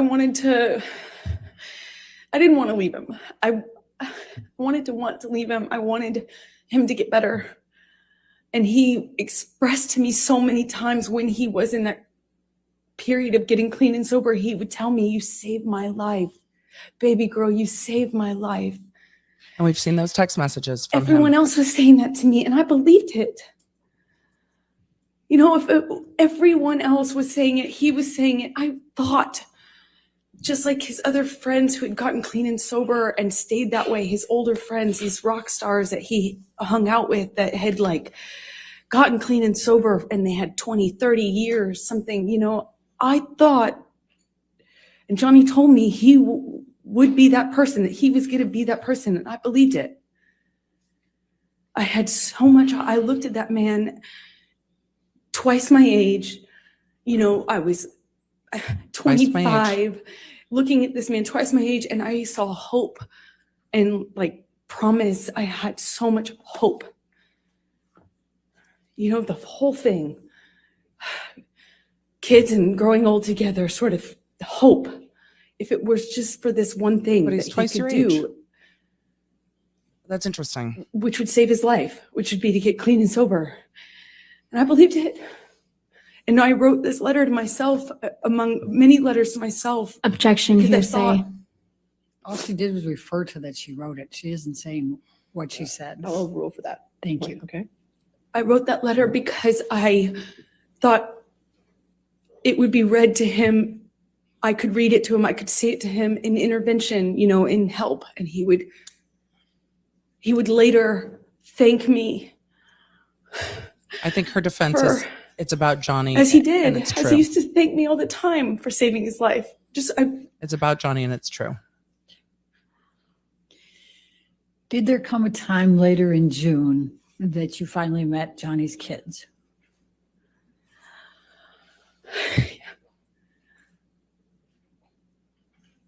I'm sorry.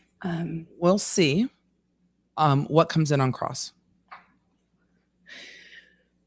Yeah, I finally met them in the summer. You guys make sure you of take care of 2013. yourselves. I had been with If this is Johnny triggering, for it's over okay a to come back year, another maybe like time a year and or a half not. at this point. I'll do a summary is on my social best later guess. tonight. And I was dying to meet them, dying to get to know these kids. I felt like I knew them already. I had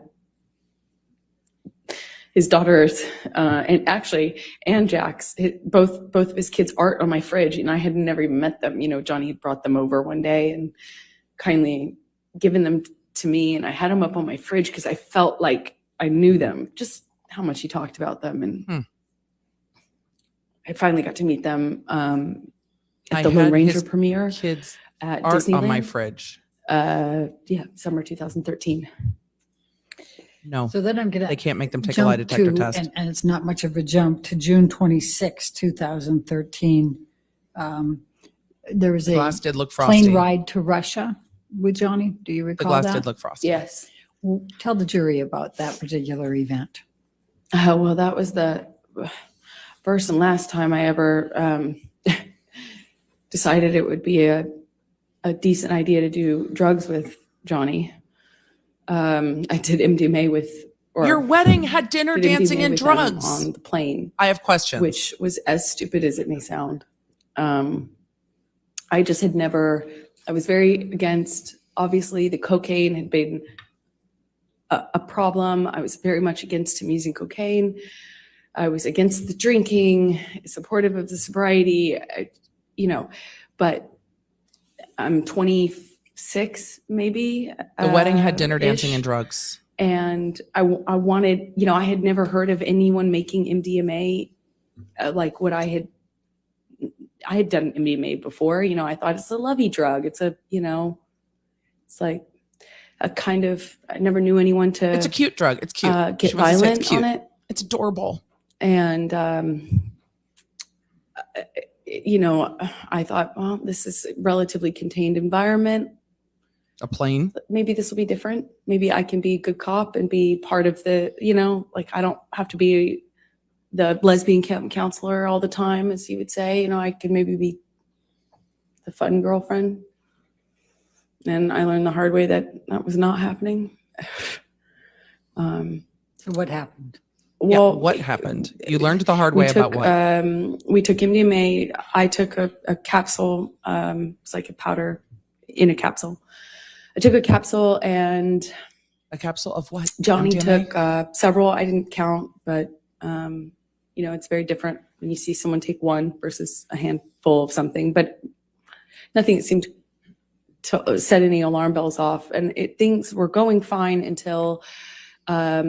It's different to see someone take a handful, but nothing Until the odd. flight attendant got involved. The flight attendant came by, was engaging with us. I don't think that they're really, it felt like it was before the effects of the drug took over. It was relatively quick, soon after we first took our dose, if you can say. And the flight attendant, Johnny offered her some. She, of course, said no. And then after some back and forth between them, Johnny convinced her that it would be fine. So she acquiesced and took The flight attendant's MDMA like, with us. sure.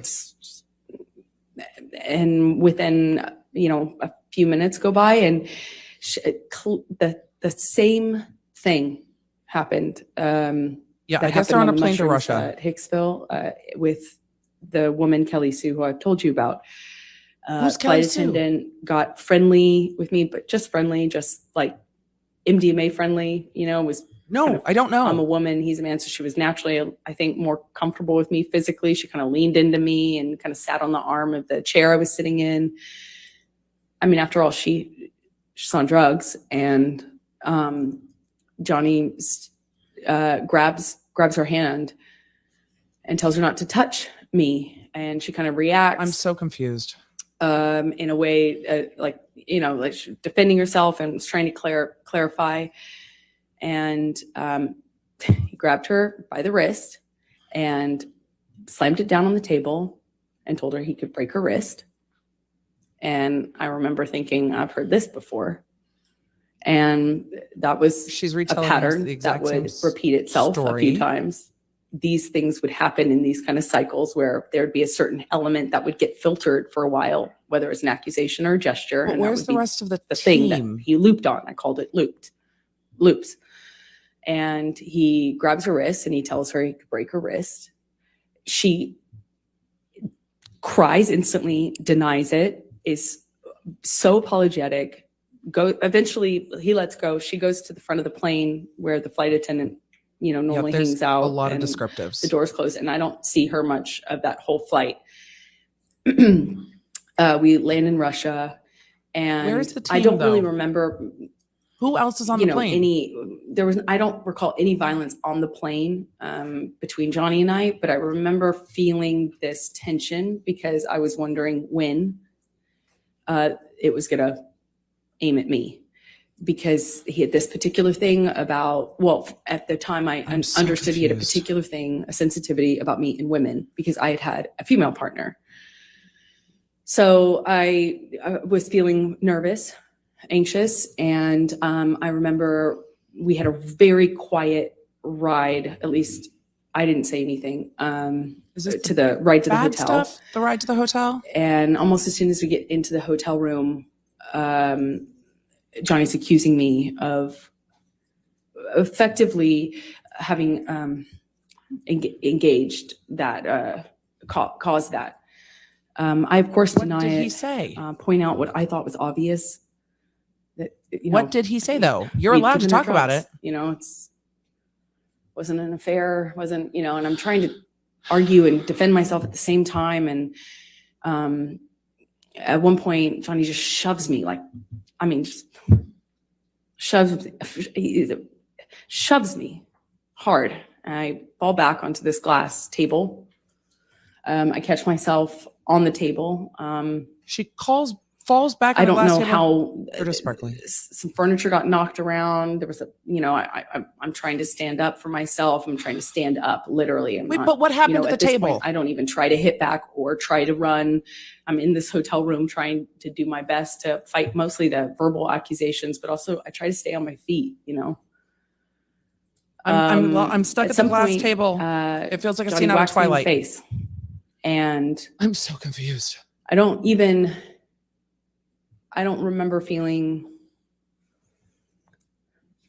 pain or awareness of my nose or anything. I don't remember thinking that. Were you remember hit in the nose? crying and feeling. I went into the bathroom and I wanted him to have I just remember wanting him to realize what had happened. I wanted him to kind of snap out of it. I wanted him to care. I wanted him to realize what was going on, because a big part of this, I felt like he wasn't aware. There was this sense that he didn't know what was going on. So she didn't want to de-escalate. She wanted to fight more.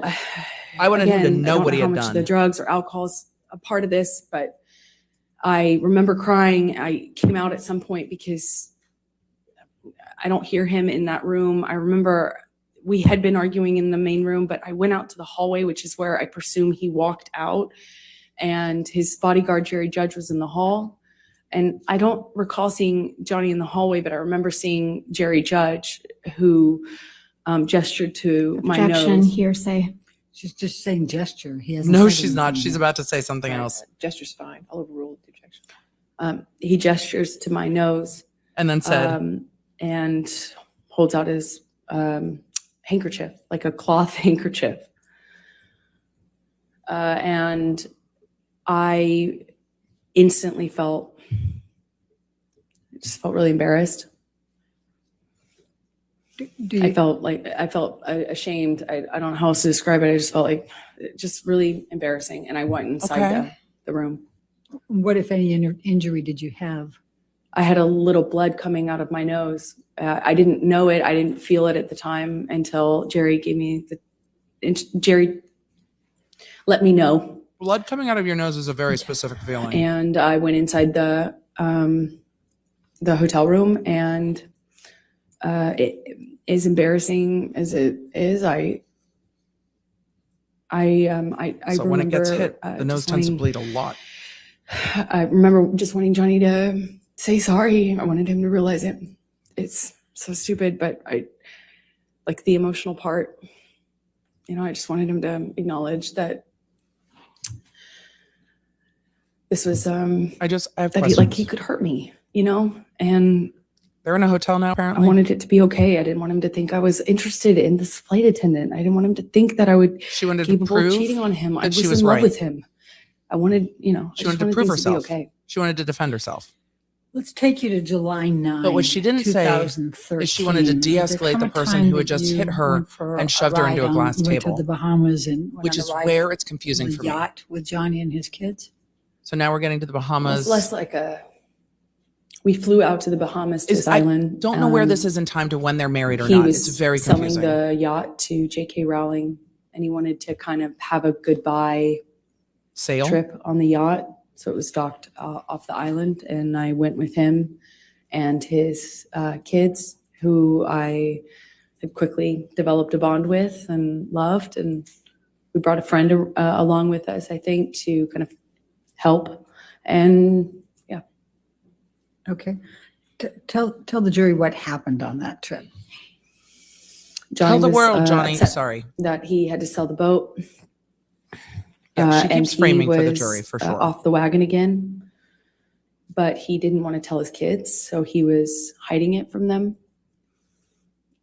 He was They putting can't it call in, Jerry. Jerry, coffee unfortunately, cups has passed. and drinking, and the behavior just kind of like, he was upset, he was emotional, and it just that's how he dealt with it, just drink. But there's just no off button with Johnny. So he just kept drinking, and the behavior kept getting more obviously drunk. And Lily Rose, his daughter at the time, was young, just like maybe 14. And she started to This is going to go Get objection panicky. hearsay. and started to ask me questions about his drinking. Objection hearsay. Without saying what Lily Rose was saying, please continue on. Sustain the objection. So she was asking me questions about the drinking. That's and what was she said. very That's upset. exactly the Sustain the opposite. objection. Yeah. You Yeah. can't gotta say strike what it. Lily Rose said. Oh, But Yeah. you can tell gestures, Sorry. you can tell. should be and you stricken. can say what you and Mr. Depp said, okay? Sorry. So she was upset, and It's context. Johnny we were with the kids, and he kind of threw himself off the boat in a half playful way, like a dead fish kind of way. I don't know how to describe it, almost like a belly flop. But we were on a skip, like a smaller boat parked next to the yacht, and he's jumping. Well, he jumped off the front of it, but kind of in a face, chest forward way. Like it looked a little scary, like not something somebody would do if they're completely okay. It was started off all of us kind of taking turns jumping off the edge of the yacht into the water. And then he, at one point, kind of throws himself over, and it looked a little scary. The way his body fell into the water. And Lily Rose started to cry and expressed to me that she Objection was hearsay. upset. as sustained. You can't say what she said. You can tell expressions or observations, but you can't say what Lily Rose said. So Okay. Lily Rose is crying, and then the crying becomes like a panic, like almost like a panic attack. It like rapid breathing, crying, lots of questions. Are you allowed to And say it's a panic I'm attack? I don't holding know. her, kind of comforting her, and Johnny comes in. It does. And within a few seconds, I realized that he, kind of shifted his attention on me, and then he I don't know if we'll hear from the seemed kids. very angry. He asked Lily Rose to leave. Lily Rose leaves, looks at me, leaves, crying. Her tense and does Johnny- keep changing. I don't remember the words he used, but thank you. starts accusing me of kind of like telling on him. And We didn't hear much of this calling testimony from him, Johnny with this incident. a drunk in front of his kids. I hadn't done that. I was actually trying to protect Johnny. It didn't feel like my place at all to share that with his daughter or anyone at the time, other than adults who might help with it, but not his kids. So I was trying to tell him I was just trying to comfort her. I was trying to protect you. He basically was accusing me of doing this thing and of making them aware. She does of not his like being accused. that he was drinking again. That's very clear. And he slams me up against the side wall of the bedroom of the we were in the bedroom this whole time, but up against the And wall we've of seen the cabin. pictures of the. He slams me up by my Oh, they're neck in the yacht. We didn't see pictures of the yacht. and holds me there for a second and tells me that he could fucking kill me. And that was an embarrassment. I was embarrassing. It was embarrassment. This whole thing was a joke. It was all embarrassment. I made him feel sick. And I'll never forget. I don't think his kids will be called. I'm very, very, very much in love with this whole family now. And he's saying I'm embarrassing to him. And that somehow stuck in me more than the I could fucking kill you. It just sounded like hyperbole. It sounded like something he was just saying. But the names that he was calling me, well, kind of just pushing me up against the wall by my neck, you know, it hurt my feelings. It hurt.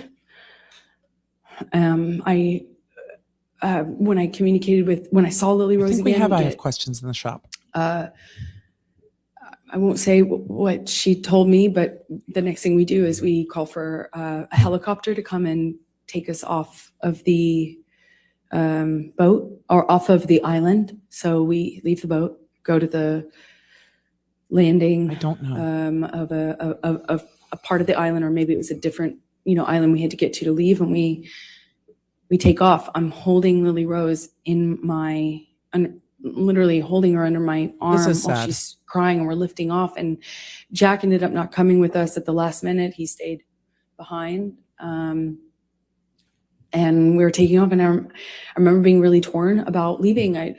I felt bad about leaving, even though that had happened. I still felt awful leaving. I felt awful leaving him. I also felt like I had done something wrong. He was mad at me. I wasn't sure, And this is why Dr. Curry testified first. what I had done, but I remember not being, I'm getting all these text messages from him calling me all these names, and it barely coherent, barely. And I'm holding his daughter crying. And let me just stop you for a moment. Michelle, can you pull up Defendant's Exhibit 180? Do you believe that's already in? It is already into evidence, Your Honor, so All if we right. may publish it to the jury. So they're publishing, I think, text messages is what I'm expecting here. And from Amber, I'm them. going to ask you to take a look at 180.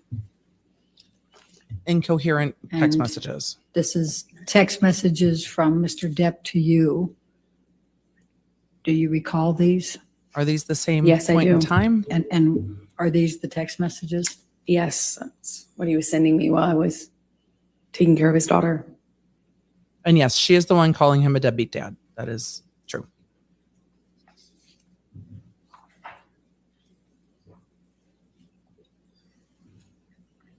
Yeah, the texts aren't great.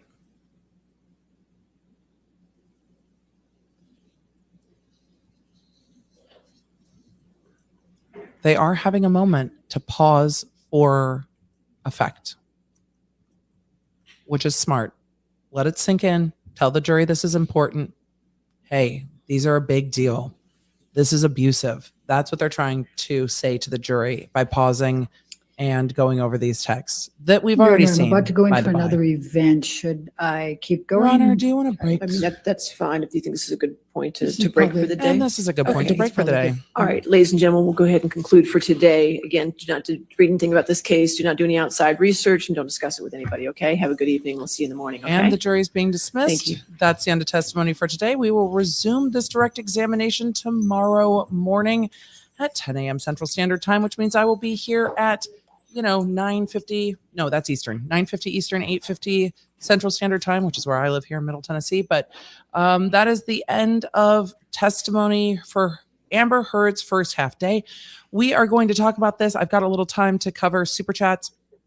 And again, ma'am, since you're still in the stand, you cannot discuss your testimony with anybody to include your attorneys, okay? All right. Anything further before? All right. We'll see you in the morning. Thank you, Your Honor. The jury gets out of that room freaking fast.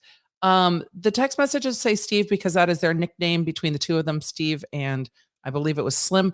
I always like seeing what happens in the courtroom at the end of the day. So I'm going to keep this feed up, even though the audio has cut, because you never know what you may see. It's interesting. Some of the incidents she's talking about in detail, there is no security there to talk about. And we see Johnny Depp looking down there the entire time, not looking up at all during this testimony. So they are probably dealing with their security plan on who's leaving the courtroom first. You see all the fan support for Johnny Depp, and we've seen that day after day after day, people holding up heart hands and waving as Depp leaves the courtroom first with the group that he's been leaving with. We've also seen his car getting kind of swarmed at the end of the day, people throwing things at his car. We're not quite seeing the same reception for Amber Heard. I don't know who this gentleman is that's walking up to talk to the lawyers, but it seemed like a friendly reception. So just looking at the end of court for the day as people walk out here, we're going to get to questions. But again, this is the end of Amber Heard's first day of testimony. But it's interesting for such emotional testimony. Her attorney is kind of smiling and joking with her. Just in my own experience, I've dealt with witnesses that have had very, very emotional testimony. And normally at the end of the court day, there's a hug, there's a lean in, there's this is what we're getting into tomorrow. But I don't know, maybe it's because they've gone through this testimony so many times. I'm trying to be generous, but they've dealt with this in the UK case. They've dealt with this here. Maybe it's just because they've dealt with it so much that they're smiling together and laughing at the end of the day. But it's just interesting to me. After emotional testimony, you normally see, and this is just, again, my own experience with victims of crime. There's normally either a release at the end of the day or a sucking it back up, getting ready for tomorrow. Not so much joking and laughing in my experience. So some of this testimony was very, very odd to me. Very, very odd to me. But let's go through the chats and the questions. And again, we will be back here tomorrow. I know some of you are just here to watch court testimony and don't want to hear the questions. That's totally fine. I will be back tomorrow. Don't forget to like and subscribe to the YouTube things. You can join the text crew, textemily.com from your cell phone. Free to join. And I can keep you in the loop with where I am when I add things on social media and what have you. I'm Emily D. Baker all across the interwebs. Let's get to all of the things. Thank you, chat, for sharing. I am a Taurus. My birthday's this week. I don't know why we're talking about my son. I'm very earthy. We're earthy. The throat is dry. If he abused her and she had proof, she would have had her way with him in court and he'd be done. There's no way JD's suing her if he's guilty of DV. And we will see. Again, some of the photos, like the photo with the bruise on the arm, I had not seen before. But again, it looked like it's so hard because I don't want it to narrow down, and I am not a medical expert. I can only go off of the evidence. I have seen the cases. I have done the work I have participated in. But it did look like an older bruise, and she had said that in that incident, he had punched her repeatedly in the face, but her face is in profile or three-quarter turn to the camera in most of that picture that they showed. And if there's an aging bruise on her arm from the same incident where she got hit in the face, I'm struggling with her being an actress, how much she's been in public and how repeatedly she said she was hit, not just open hand slapped in the face, but repeatedly being hit in the face over and over and over and not seeing that we'll get to whether there's medical documentation or not. I suppose like we got to Johnny Depp's finger in the hospital room. We'll see what there is. She's talking about his behavior without talking about her behavior. Yes, she's talking a lot about his behavior. She is not, so far, she's been distancing any anger from herself or anything else from herself. She's trying to go for love bombing, but if that was what it was, it would mainly happen after a bad episode. He was a generous person, and we'll see. I mean, they don't really talk about, and she hasn't really talked about what happened after these episodes other than, and then everything was fine. But it's a jump between everything was fine. And I think some are going to wonder if the reason it's a jump because everything was fine is because it was Johnny having to process the fights and then go around and rectify. Perhaps. She's trying to go for love bombing. Yes, yes, yes. But Johnny is very generous, and we've seen with others. He let all of her friends moved in. We don't have isolation here, which is something that we would look for. The wording she is using is exactly like reading from an abusive relationship self-help book. As an actual DV survivor, you don't talk like this. I think one of the interesting things that I've noticed is we don't hear a lot of the language of her trying to calm things down. We hear her as she's talking about these fights saying, I wanted to defend myself. And generally, what I see from a lot, and again, this is only my experience, is I wanted to calm it down. Yes, whatever it is, I accept blame. I'm so sorry.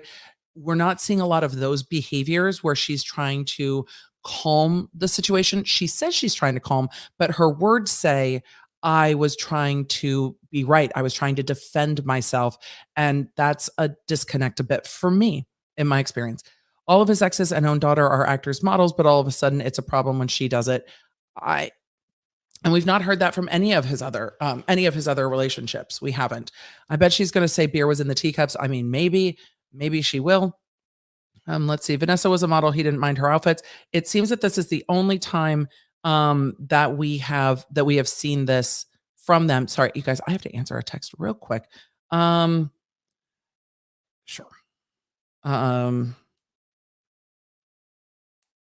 Sorry, I have an interview later today and I needed to send them some information. People raised by addicts know addict behavior and are highly attuned to it. Not credible that JD disappears and comes back as a different person and she thought nothing of it.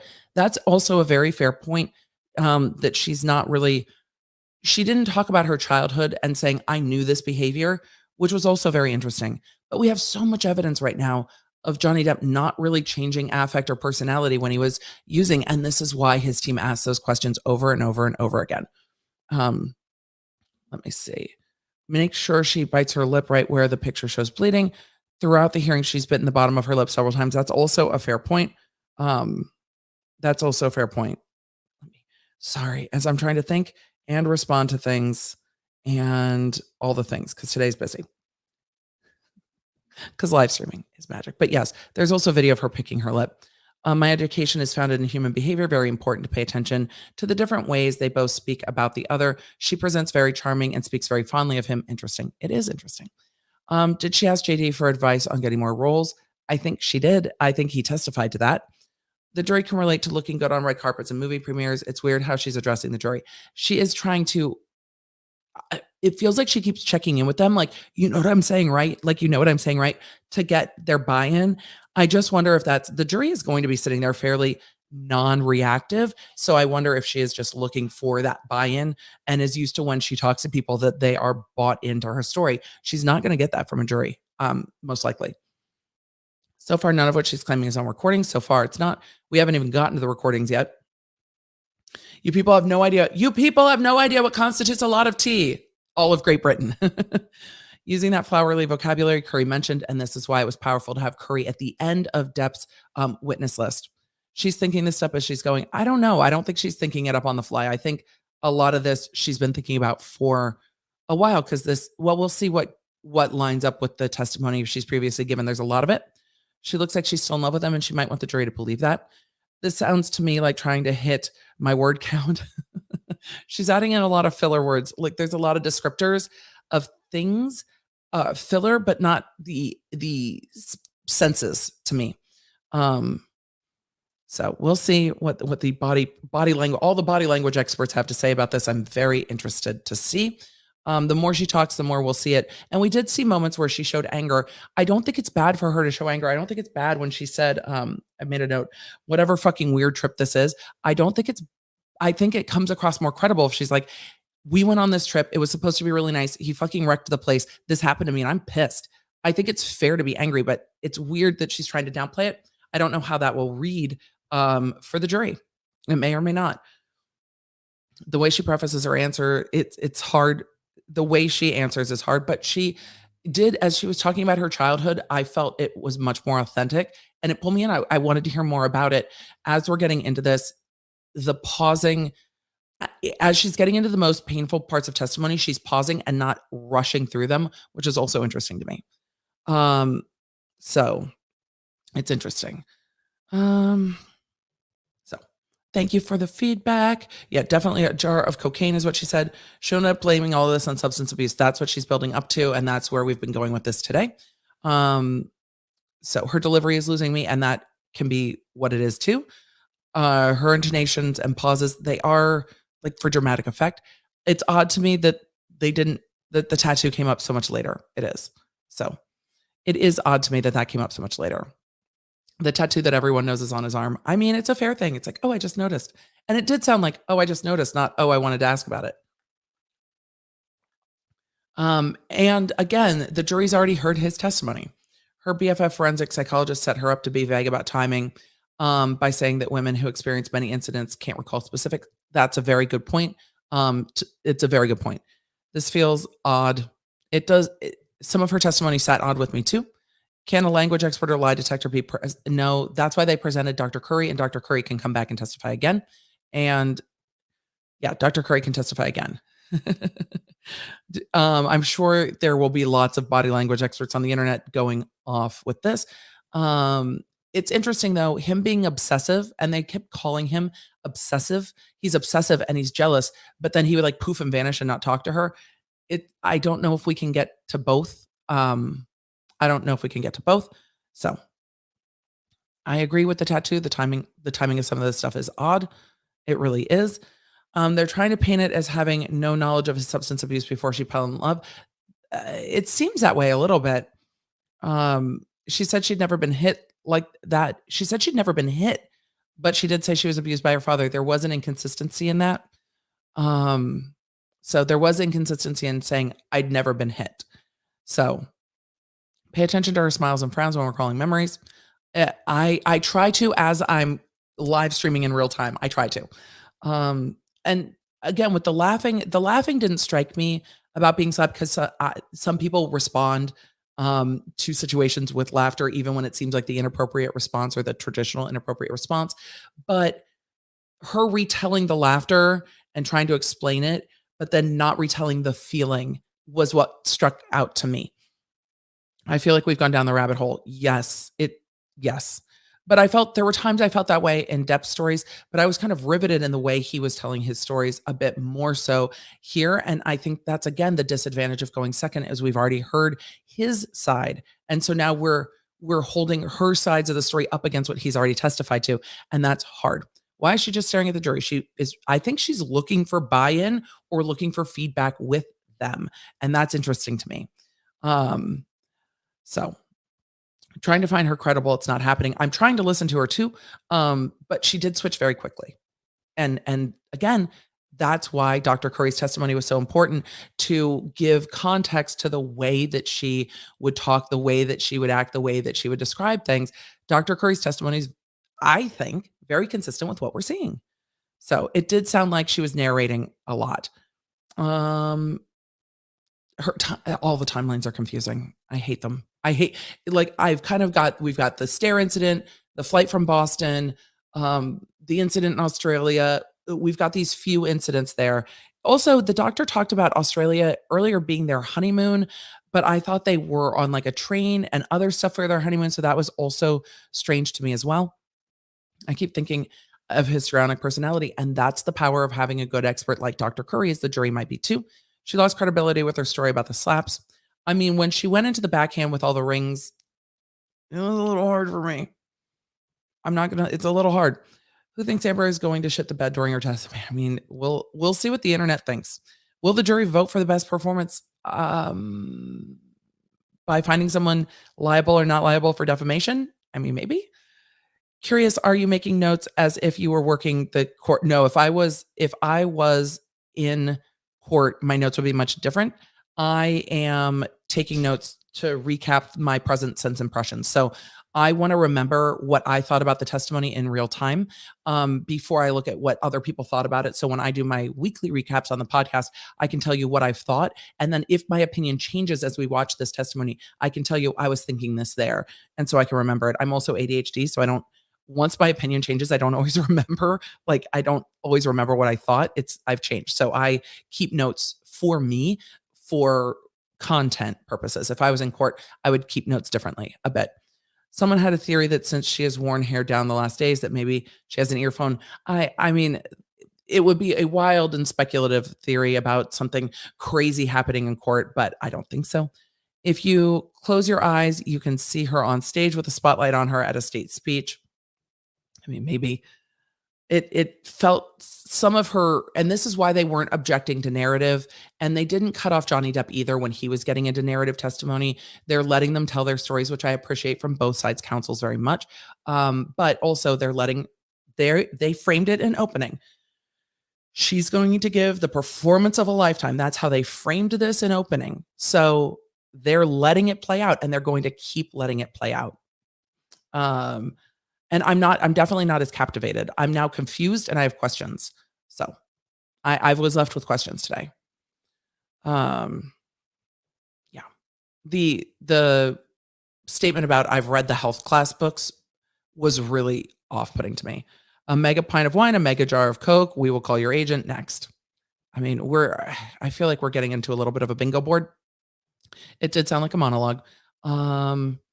This testimony has been weird. I'm gonna need like what are we doing here? I'm also exhausted. Chat, are you feeling exhausted? Like, did this testimony exhaust you? And then the metadata is going to be hard too. The metadata is going to be really, really hard. Are they just going to let the iCloud messages go? I don't think they're done with it. Here's why. In the motion for sanctions, and I covered that on the channel, and I think I can pick back out where that is. But in the motion for sanctions, with regard to not turning over the evidence, one of the things they're asking for is not just sanctions, but a jury instruction. And so after they get to cross-examination, if they get a jury instruction, they will be able to say to the jury, in the jury instructions, the judge will say to the jury that this side has withheld evidence that is harmful or prejudicial or damaging to the other side. And we've already had conversation about metadata. They're going to know exactly what they mean. So the flowery language was a lot. So, and she did switch pretty quickly. It's different. I know people criticized, and we watched on stream a lot of the Kyle Rittenhouse testimony too. And I know people criticized the way Kyle Rittenhouse kind of broke down on the stand. But that felt more authentic to me than what we've seen here from Amber Heard. It felt like an actual break in talking about something that was hard to talk about. This has not felt authentic to me. Maybe it's because she's talked about it so much. I don't know, but it was a lot. So we're all waiting for Observe and the behavior panel to watch these. So I'm trying to get through all of the super chats.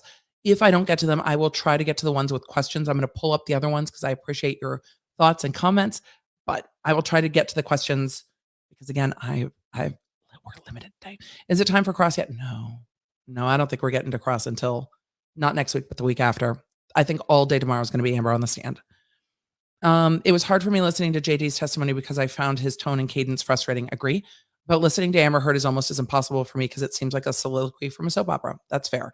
Depp's cadence, there were times I was like, where are we going with this? And yeah, it was hard.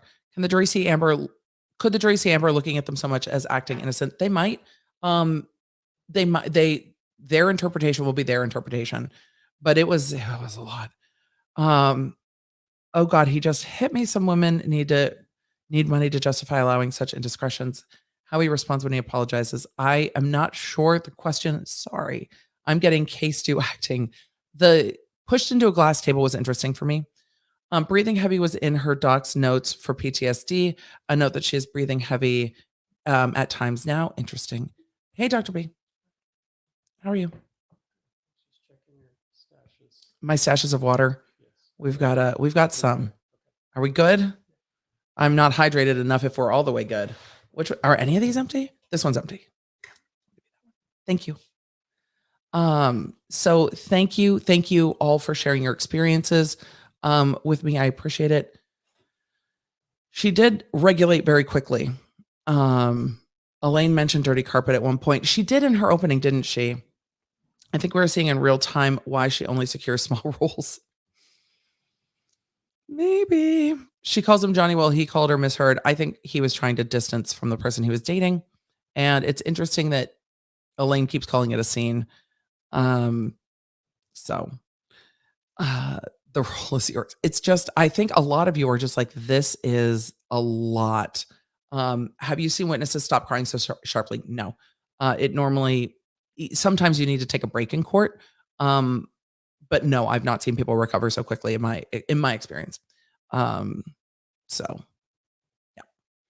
Flowery language. This is what Dr. Curry was talking about. It was, there's quite the story being painted from the hesitation of turning the key to the breath on the window.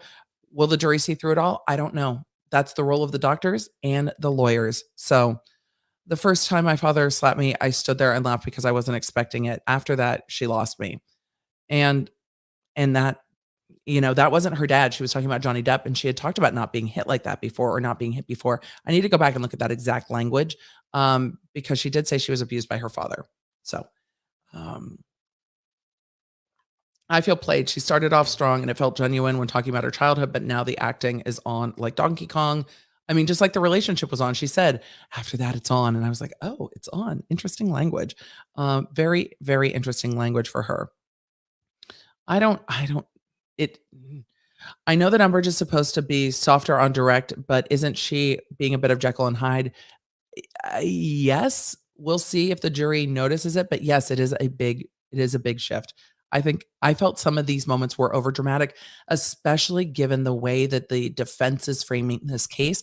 And I think that Ben Chu, and we saw a preview of it yesterday, is going to come in and be like, this is her acting. This is her story. And I think we saw him very effectively argue yesterday. So that, will the jury feel like it's acting and that it was too much and over engaging? And she was like, right, let me explain to you what it's like. Let me tell you, let me teach you. Where Johnny Depp felt like he was just trying to tell his story. So we'll see. So far I am, she kept talking about her walking away from the fights and her walking away from the fights.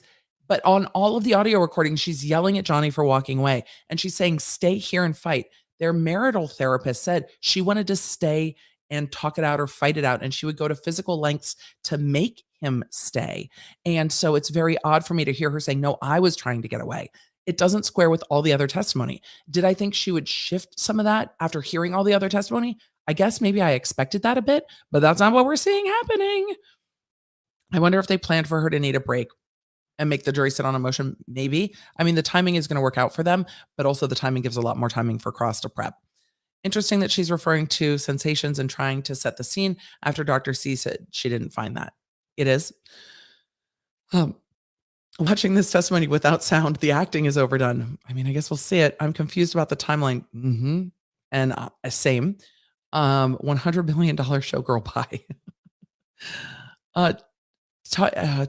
Taking my victimology final next week. DV victims are usually less animated, remembering fearful times. People are usually more disconnected. They also try to speed through things. So, penny for your thoughts, Emily. I mean, thank you for the penny. I have a lot of thoughts. The speeding through was one of it. A little appreciation for Adam McIntyre's commentary of Amber Heard's contour. I haven't seen it yet. And I don't know if he was in the chat or in a video. Sorry, today's been busy, but I will go look for it. So the love bubble, I believed a lot of the falling in love stuff. She's downplaying her own drug use, which is interesting because Johnny Depp kind of leaned into that and was like, yeah, I did. And I wonder if at the end of the day, that's going to make him seem more credible to the jury, is that he leaned into his part too. And he was like, I did this. And she's downplaying everything. And that will be very interesting as well. What we are witnessing here is exactly what Dr. Curry testified. And that's why Dr. Curry testified. If in true crime shows with real officers, they always say someone is being overly specific as a sign of lying. There's a lot of like minute details, but not a lot of feeling. Like there's a lot of explaining. There's not a lot of, I saw this, I heard this, I felt this. There's not a lot of that. Why don't we have a time frame of when this all took? I have no idea. I feel like she's all over the place. I do too. They didn't direct her testimony well, but they didn't do it well with Johnny Depp either. His timeline was also all over the place, but at least with his, as I keep saying, I'm going to jump in and then I jump back out. With his, it felt like it led up to the wedding.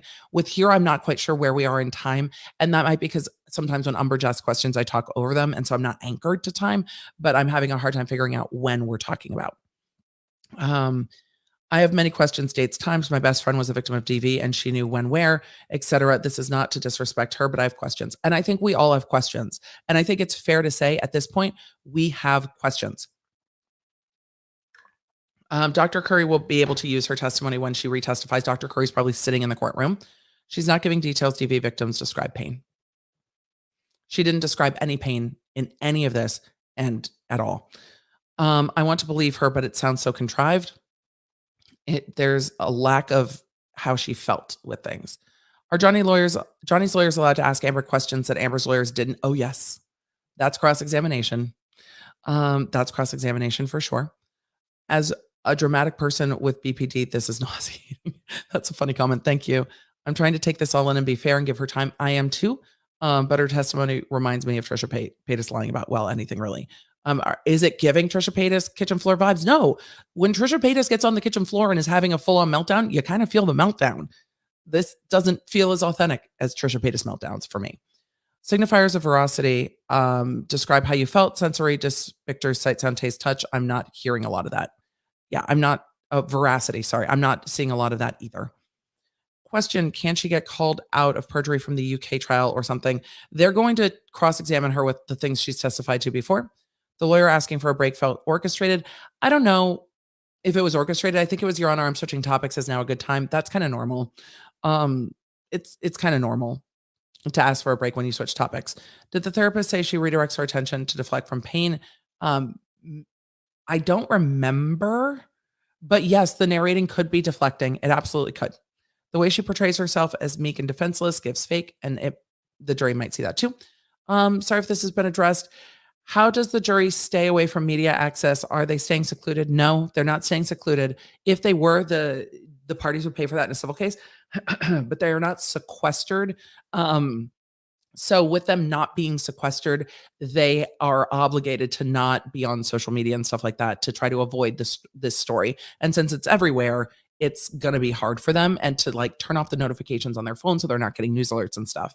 And that's interesting. So strange when speaking about the DV, there's no emotion.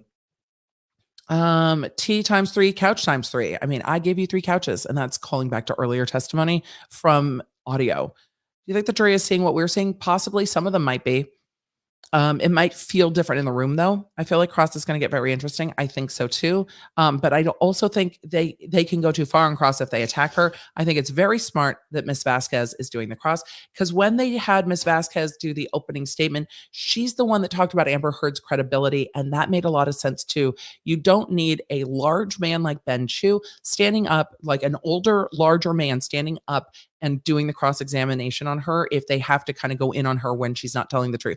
To have a more petite woman like Camille Vasquez doing that cross visually and optically makes a lot of sense. Strategically, it makes a lot of sense. And it also doesn't allow Amber Heard to play the victim to an older, larger man. So it is, all of this is strategy. And I'm interested to see Camille's cross-examination. So I am interested to see that. So sounds like she's trying to remember a script. It was like, hold on, pause that part of your story. So, and she might be talking the way she talks to her therapist.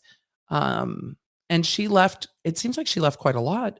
So all I can think about is all I hear is Jim Carrey blooper reel movie Liar Liar when he says over actor.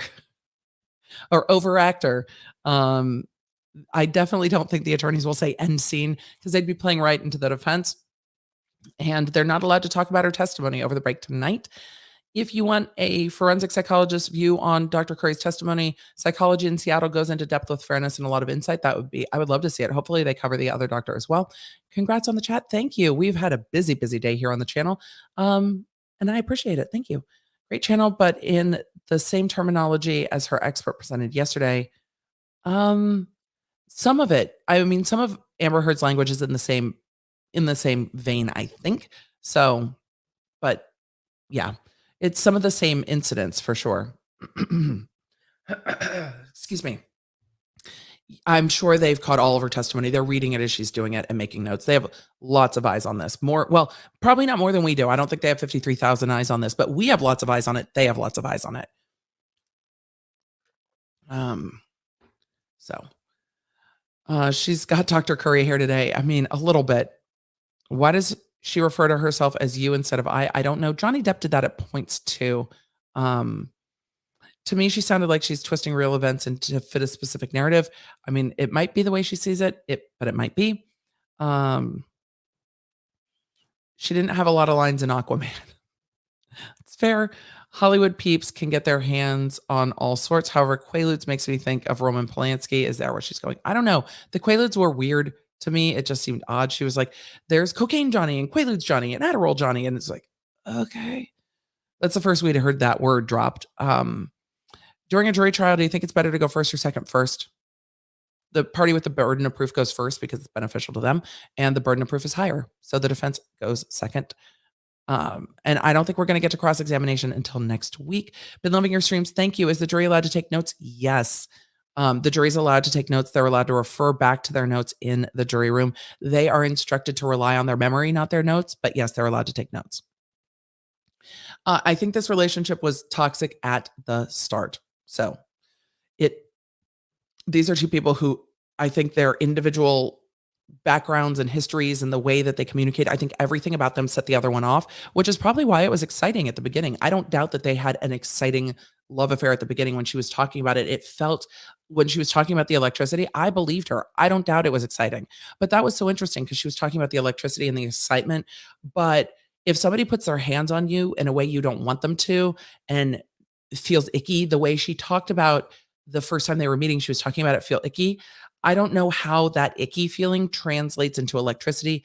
I don't understand that. And she didn't really bridge that gap for me, because once there's icky, I don't know how you overcome the icky. You're just like, nope, don't touch me. So I also didn't understand that telling of how they met on set and him like kicking up the back of her nightgown or the back of her bathrobe and then forcing her down in a playful way, but almost seeming like it was not playful, and how that turns into electricity when they're alone together, versus an, oh shit, I don't want to be alone with you. It didn't land very well with me. Will they call the lady who Amber stole her abuse story from? I know I pulled that one up earlier. I hope the behavioral panel analyzes this. I'm sure that they will. 100% she's right. No way around it. Ex user. I'm not sure which part of the testimony that went to, but we've definitely heard lots of testimony about Johnny Depp's use. Can JD be called as a rebuttal witness? He can. I don't know if they will, but he can. I don't know if it helps them to do that. I feel like he's still in love with her, and that's why he won't look at her. The jury could interpret that a million different ways, which we talked about earlier, all the different ways they could interpret him not looking at her. So I'm so glad you came to the stream too, Co. So thank you. Thank you guys for the super stickers. I appreciate you. Thank you so much. As a DV victim, it's weird to me that she openly spoke about her abuse from beginning of their relationship. Abuse victims are usually ashamed and don't want to speak about it. I think they're trying to say that she's at least reporting to people. Is the standard preponderance? It's either preponderance or clear and convincing. In this case, I would need to look it up, but they're essentially the same standard. So yes, because it's a civil case. So thank you guys for sharing your experiences. Is it possible she's using past abusive experience? I mean, maybe, but also you have testimony from Dr. Curry talking about her feigning things, which is interesting. She's constructing, not recalling. If you look at visual cues, I'm not a great body. I go with my gut, but I have no training really in body language reading. So I go with gut because I can't remember all of the things. Compared to Amber Heard's story, Johnny Depp's about his finger and how the outside action stopped as he focused on the heat in his hand and other sensations, it is a very different experience. Pharmacist here, Quaaludes have been off the market since the late 1980s. Thank you, Janice. You answered all of our questions. Can you still get Quaaludes? No. Thanks, Janice. Amber Heard stated, I was just learning that the drinking kind of correlated with the violence. She has stated to the media that she had to deal with her father's violence, alcoholism, and drug addiction. It's a very good point, Living Sweetly. That's a very good point of contradiction from her past experiences. Because again, as the child of an abusive alcoholic, you would think that that correlation would not be learned or not need to be learned any further. Could she watch these criticisms back tonight and change her style? It would come across if she changes her style. I think she needs to be focused on her testimony and not outside perception of her testimony. Incredibly Average posted a video of 16 testimony on DV arrest, thought it was interesting. I'm sure it is. She was saying she was the one to walk away. Yeah, the audio contradicts that quite a lot. Why didn't the judge tell Amber Heard no looking online? Because she is allowed to look online. She's not allowed to discuss her testimony. She might be trying to disassociate. It's fair. As a victim of DV, I still remember the sound of him coming across the floor with my back turned and him grabbing me by the throat. I sure wasn't thinking about what I did and how we got there. That's a very, very fair statement. Thank you for sharing your experiences with us and with the chat. Yeah, I haven't seen much tears. If you are a HCP, this is 150% how a person with BPD or histrionic issues communicates. Cannot wait for Logan for Observe to do a video. I can't either. Love Logan's videos. I wonder if there are medical records of her injuries. I wonder if there are too, because again, with some of the other violence that she is reporting, and she was talking again about his large rings. I wonder if the jury is going to expect, if you recorded so much, where's the recordings of some of these things, at least the later things? And I think it's a fair question. If the therapists were concerned for her physical safety, why did they never do anything? It's a very fair question. JD did talk about his pain when his finger got severed. My birthday is this weekend too, May 7th. Happy birthday. Thank you. My birthday is the 7th as well. Curry's profile of Amber Heard is spot on. I think we're seeing it play out. That's why Curry testified. He could describe how it felt with the finger, etc. Most victims that I have encountered with physical injuries have very, very vivid recollections of how it felt and how it sounded, especially with noses, like they pop. So there's a lot, people have very specific rememberings of that. My mom, and my friend are all watching and listening while going about the day. It makes the trial easier to follow. Thank you, Norse the Collector. Appreciate it. Describe feelings, CLB, seen as dramatization. I think that's cluster B personality. Tubes Gaming says, is it me or is it strange that Amber Heard and team keep saying Johnny? No, I think it's their choice. How the jury perceives it will be interesting. If she texts him apologizing for abusing her, why aren't they submitting it as evidence? Well, they don't have all of her texts. They only have all of his. Do you, a lawyer, consider body language a game changer in considering guilt or innocence, regardless that you're not an expert in it?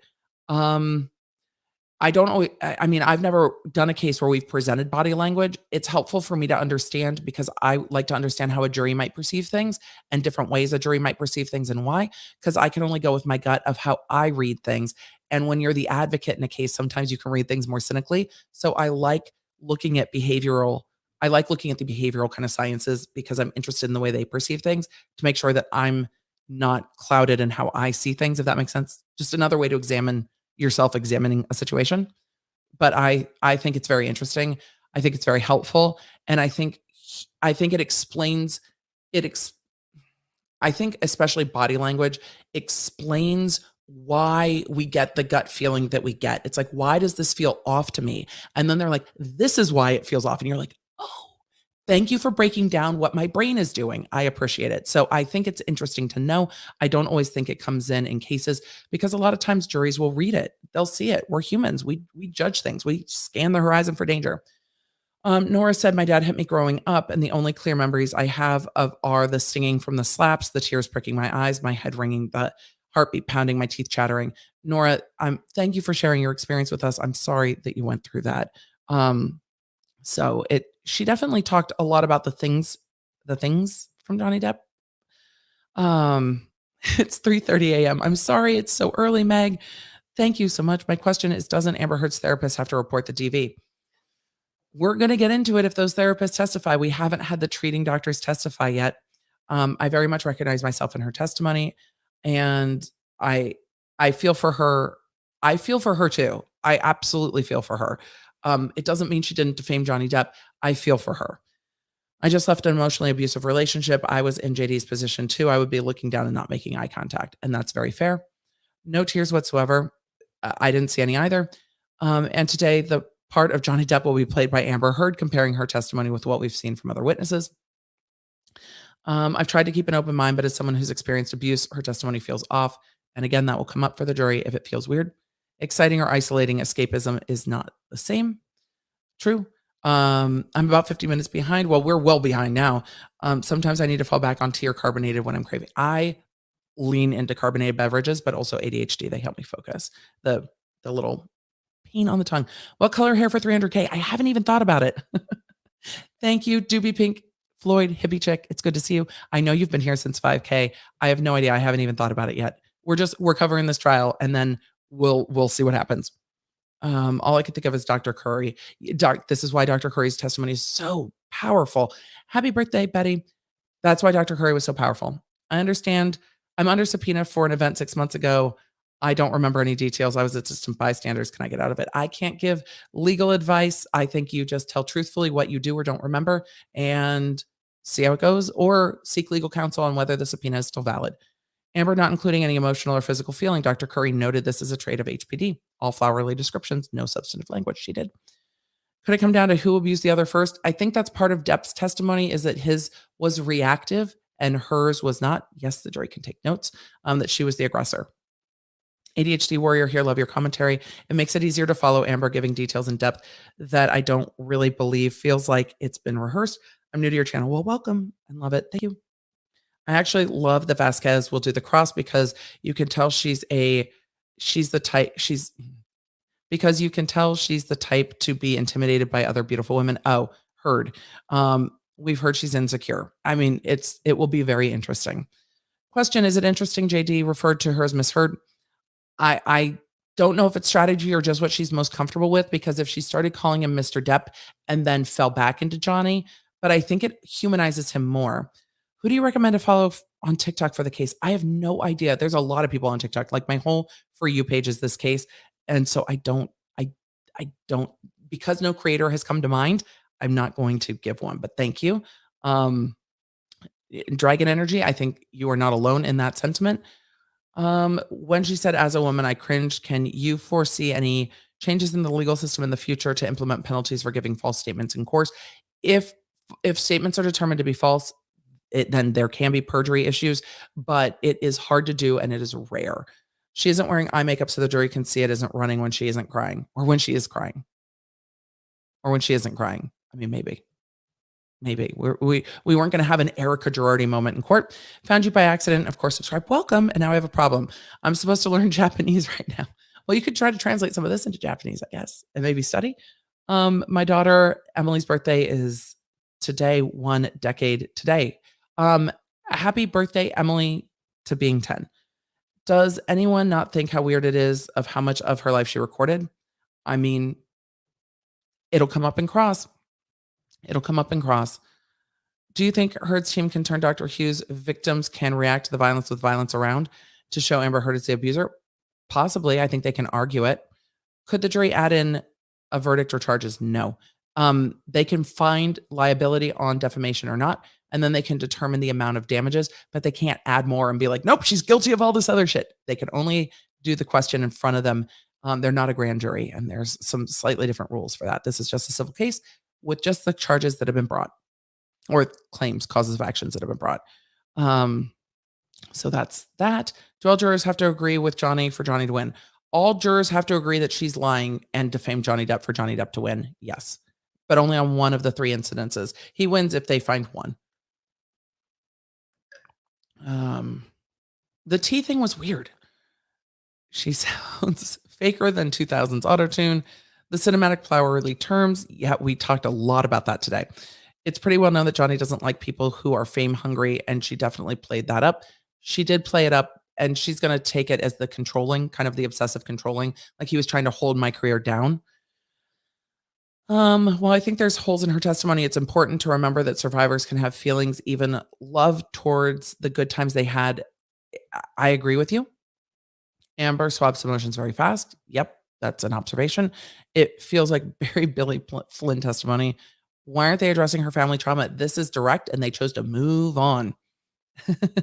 Use your throat spray before you feel like you need it. I think we're too late. We're too late here today. Thank you for the reminder, though. Oh, brother, now we need muffins and tea. We do need muffins and tea. I'm Jewish, and you know what I just did? I just gave $20 for Post-its and muffins. P.S. My mom says hi. Well, thank you. We yeeted Jesus from the chat earlier for being rude. She didn't just downplay her previous abuse. She literally just said she was never hit before. That's true. What's in her water? Wine? Yeah, it was probably hydration or something. Thoughts on Amber on Insta before the trial that I've never seen her. I have not seen her on Insta before the trial, so I haven't seen it, so it's hard to comment on. I'm trying to listen to her testimony. I think a lot of people are going to feel that way. It'll be interesting to be on social later and see how people are feeling about this testimony. But in this chat, it wasn't particularly well received. So we will see. Trust me that someone with PTSD can still be very violent. I don't doubt that at all. She is losing the perks. Her mom even liked him. Yep. Her mom did like him. So I hope they give better timelines and context. Gosh, I really hope they clean it up in closing, or at least give a chart or something. It's very hard to follow. Like when he was sober, when he wasn't, when he detoxed, when he wasn't, when they were in the island, when they were in the Bahamas, like it was, or when they were in Australia. The timeline is tough, and I haven't recreated a lot of that for myself, but it is tough. So it is very, very tough. Has anyone mentioned mushroom tea? Yes. Lots. There were lots of possibilities. Thank you, Mary Margaret, for the compliment. Let's see. Weird that she just talked about Batter Woman and has said gender fluid and past girlfriends, and said she believes masculine when she abused even them. I'm not quite sure, but thank you. I'm going to go through super chats for a few questions because I see a lot of these are commentary, which I absolutely appreciate. But I also have a hard stop coming up. Does the court closely monitor when everyone abides the instructions? No, they don't, but it can come up in the jury room if needed. So that will come up. I needed to check the calendar real quick. So let's see. I have got to scoot pretty soon. So sorry, you guys. If I don't get to everything, I'm going to apologize early. I'm glad you're here too. Retired LEO, so I get you. Thank you, Lori. Yes, you do. Yucca Valley. I'm from Yucca my whole life. I've never seen her. That's where she said she's living now. So we'll see.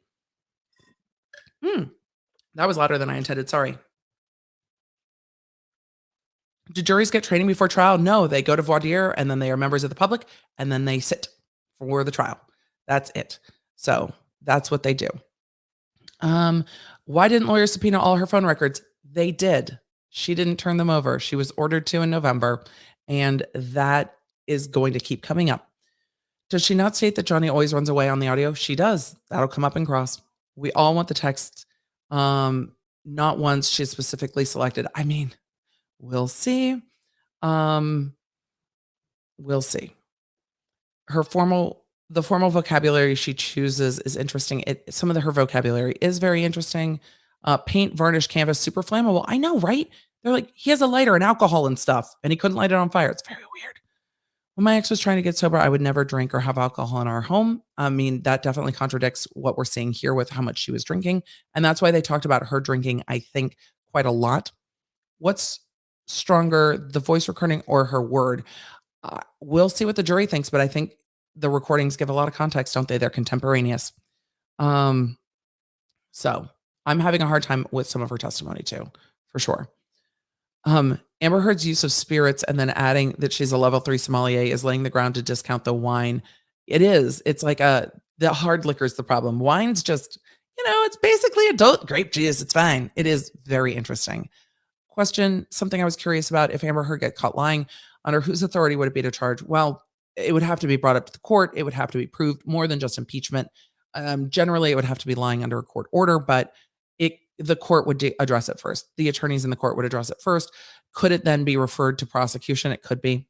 It's hard to do. So, but I've done a perjury trial. It's from a civil case. It's very, very interesting. In Europe, it's an affectionate term. I know. So we're gonna get through some of these. There's no way I'm going to be able to get to all of them, though. I appreciate you guys I appreciate so much. But I'm going to try to get to the ones that have questions in them. because we can, a lot of these are sharing experience, and I appreciate the perspectives. They're very, very helpful. I can't wait till we get to the makeup palette. Me either. They did talk about makeup classes today, which was interesting. Is Amber Heard taking narrative approach, telling that way her counsel won't elicit false testimony? I don't think it's that. I think it's the way she's most comfortable telling her story. Depp kind of took a narrative approach too, so I'm not super worried about it. So, um, parents in the States generally, well, I can't say generally, th as time goes on, hitting your children is more and more frowned upon, and it's definitely from the way Amber Heard retells her abuse, it's definitely that she was not in a home where she was disciplined, she was in a home where she was abused. She said the article I wrote, "Isn't that an issue?" It's not an issue, we know she wrote it. It's the headline that's an issue, and I think even then that issue's probably lost. I think it's clear that the headline's hers too and will be attributed to her. So, had to leave for a while during Amber's testimony. Just wanted to say I love your commentary. Thank you. I'm from Mexico. I work at my state Center for Women's Justice that deals with abused women. We all believe JD, including the experts in the topic. Thank you so much, Jen, for your input. I've seen that over and over and over again. So I've not seen a lot of support for her. As a state mandate, we have to report any suspicious DV or SA. I work in a hospital. Even as a clerk, I have to report what I witnessed. It is a big deal. It is a big deal. Question, can Amber get in trouble for lying? If she does, and we'll just have to see. Why wasn't her childhood mentioned? They scooted past it real quick. And I think it was because Dr. Curry's testimony was that some of her trauma could be from childhood. I think it's part of why they scooted for it. Would you ever advise a client to not look at a witness to avoid any perceived intimidation? Yes, it depends on the situation, but yes. Yes, look up, but definitely not stare down. It's like, you don't want to mad dog the person on the stand. She sent a picture of her bruised arm instead of her injured face to her mom. Why the arm and not the face? And the face was in the picture and it just didn't match up. And I have questions. Hello, soul navigation, astrology, and tarot. Thank you. Will Amber's previous DV be used? I think it will come in cross-examination. If it doesn't, then we're going to have good conversation. I haven't seen any pre-trial rulings that would keep it out yet. Do you think the break next week will help or hurt either side? I think it can kind of wash away some of the earlier testimony, but you'll still have the rest of Amber Heard's side and then a rebuttal from Depp. I don't know if it'll be hugely disruptive. I think it'll give all the lawyers time to prep. Nurse Erin notes state Amber has a history of substance abuse, including addiction. It did, and it did say cocaine. I think that'll come up too. As a DV survivor, I was way more in sync with JD retelling his experience, and I think we've seen that in comment after comment after comment. I see a few questions asking if she can be prosecuted. The time has passed for that. Do you think Amber Heard saying she had to clean up JD's poop isn't explain why she did number 2? Maybe. Maybe. How many flight attendants do MDNA and don't get fired? I don't think any. I don't think that would have happened. Can Depp's daughter be brought in? I don't think she's on the witness stand. I don't think it would be helpful. They tried to get in statements she said earlier, but didn't get them in. So we'll see. What do you think about Amber coming out of the bathroom with a bloody nose? I'm surprised she didn't notice it then. I'm surprised she didn't say she felt it, but I think Johnny Depp talked about her having an incident with nail polish. And I can't remember if that's the same incident or not. Nowhere part with private doctor, only ER. Otherwise, Vic would not seek treatment. Peggy Cole, that is a fair point. But I don't know if the private doctor, because the expert said she broke off a relationship with a treating doc because she didn't want the treating doc to report. So we have a lot of info about that.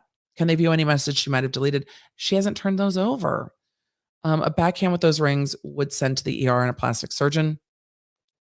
I mean, she makes her money with her face. And I don't think we've seen her get treatment for her face. He'd rather cut off his own hand than hit her again. That stuck with me. It stuck with me too, because he never testified about saying that. He uses a lot of flowery language, but I wonder if it's leading to her saying that he cut off his own finger. That's what I'm wondering. Chat and law nerds, you are amazing. Thank you for the support. Thank you for the super chat. I know we say at the beginning, never too late to be a lawyer, that we might not get to all the super chats. Unfortunately, today is one of those days. I will go through them and look at all of them. I will see all of your comments. I might not get all of the witnesses. Is it possible for either side to call a surprise witness? No, not not in this context. They would be disclosed. They would have witness statements. There would have to be evidentiary hearings. You can't generally just go, surprise. So you can't just surprise that on somebody. With all of that, thank you so much. We binged. Well, that's a good note to go out on. Let's take a bing. My question about Amber Heard and the upcoming break. I think we got to questions about the upcoming break. She won't be able to talk to her lawyers to prep testimony. She will be able to talk to them about the case in general, but not her testimony. Do you think they'll bring back the recording of the vodka bottle night? I think so. And Ben and her statement to Ben again. So, yeah. So her statement to Ben on the plane will come up too. Thank you for all your hard work. You're welcome, y'all. I'm sorry that I have to bounce. I appreciate you. We're going to celebrate a bing. We're going to say goodbye. I will see you tomorrow morning. I'll populate the stream shortly. Thank you. I have got to bounce. Oh, it binged. Move your head. Ah!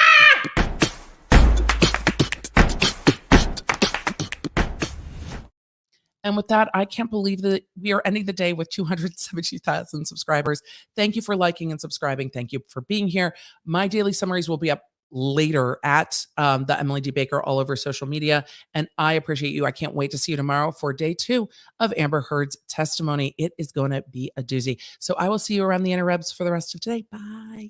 Connect with me everywhere. I'm at the Emily D. Baker. If you guys want to join the text, just text Emily.com. If you want to join the channel, lawnerdsunite.com. Happy to have you. Support what we do here on the YouTube.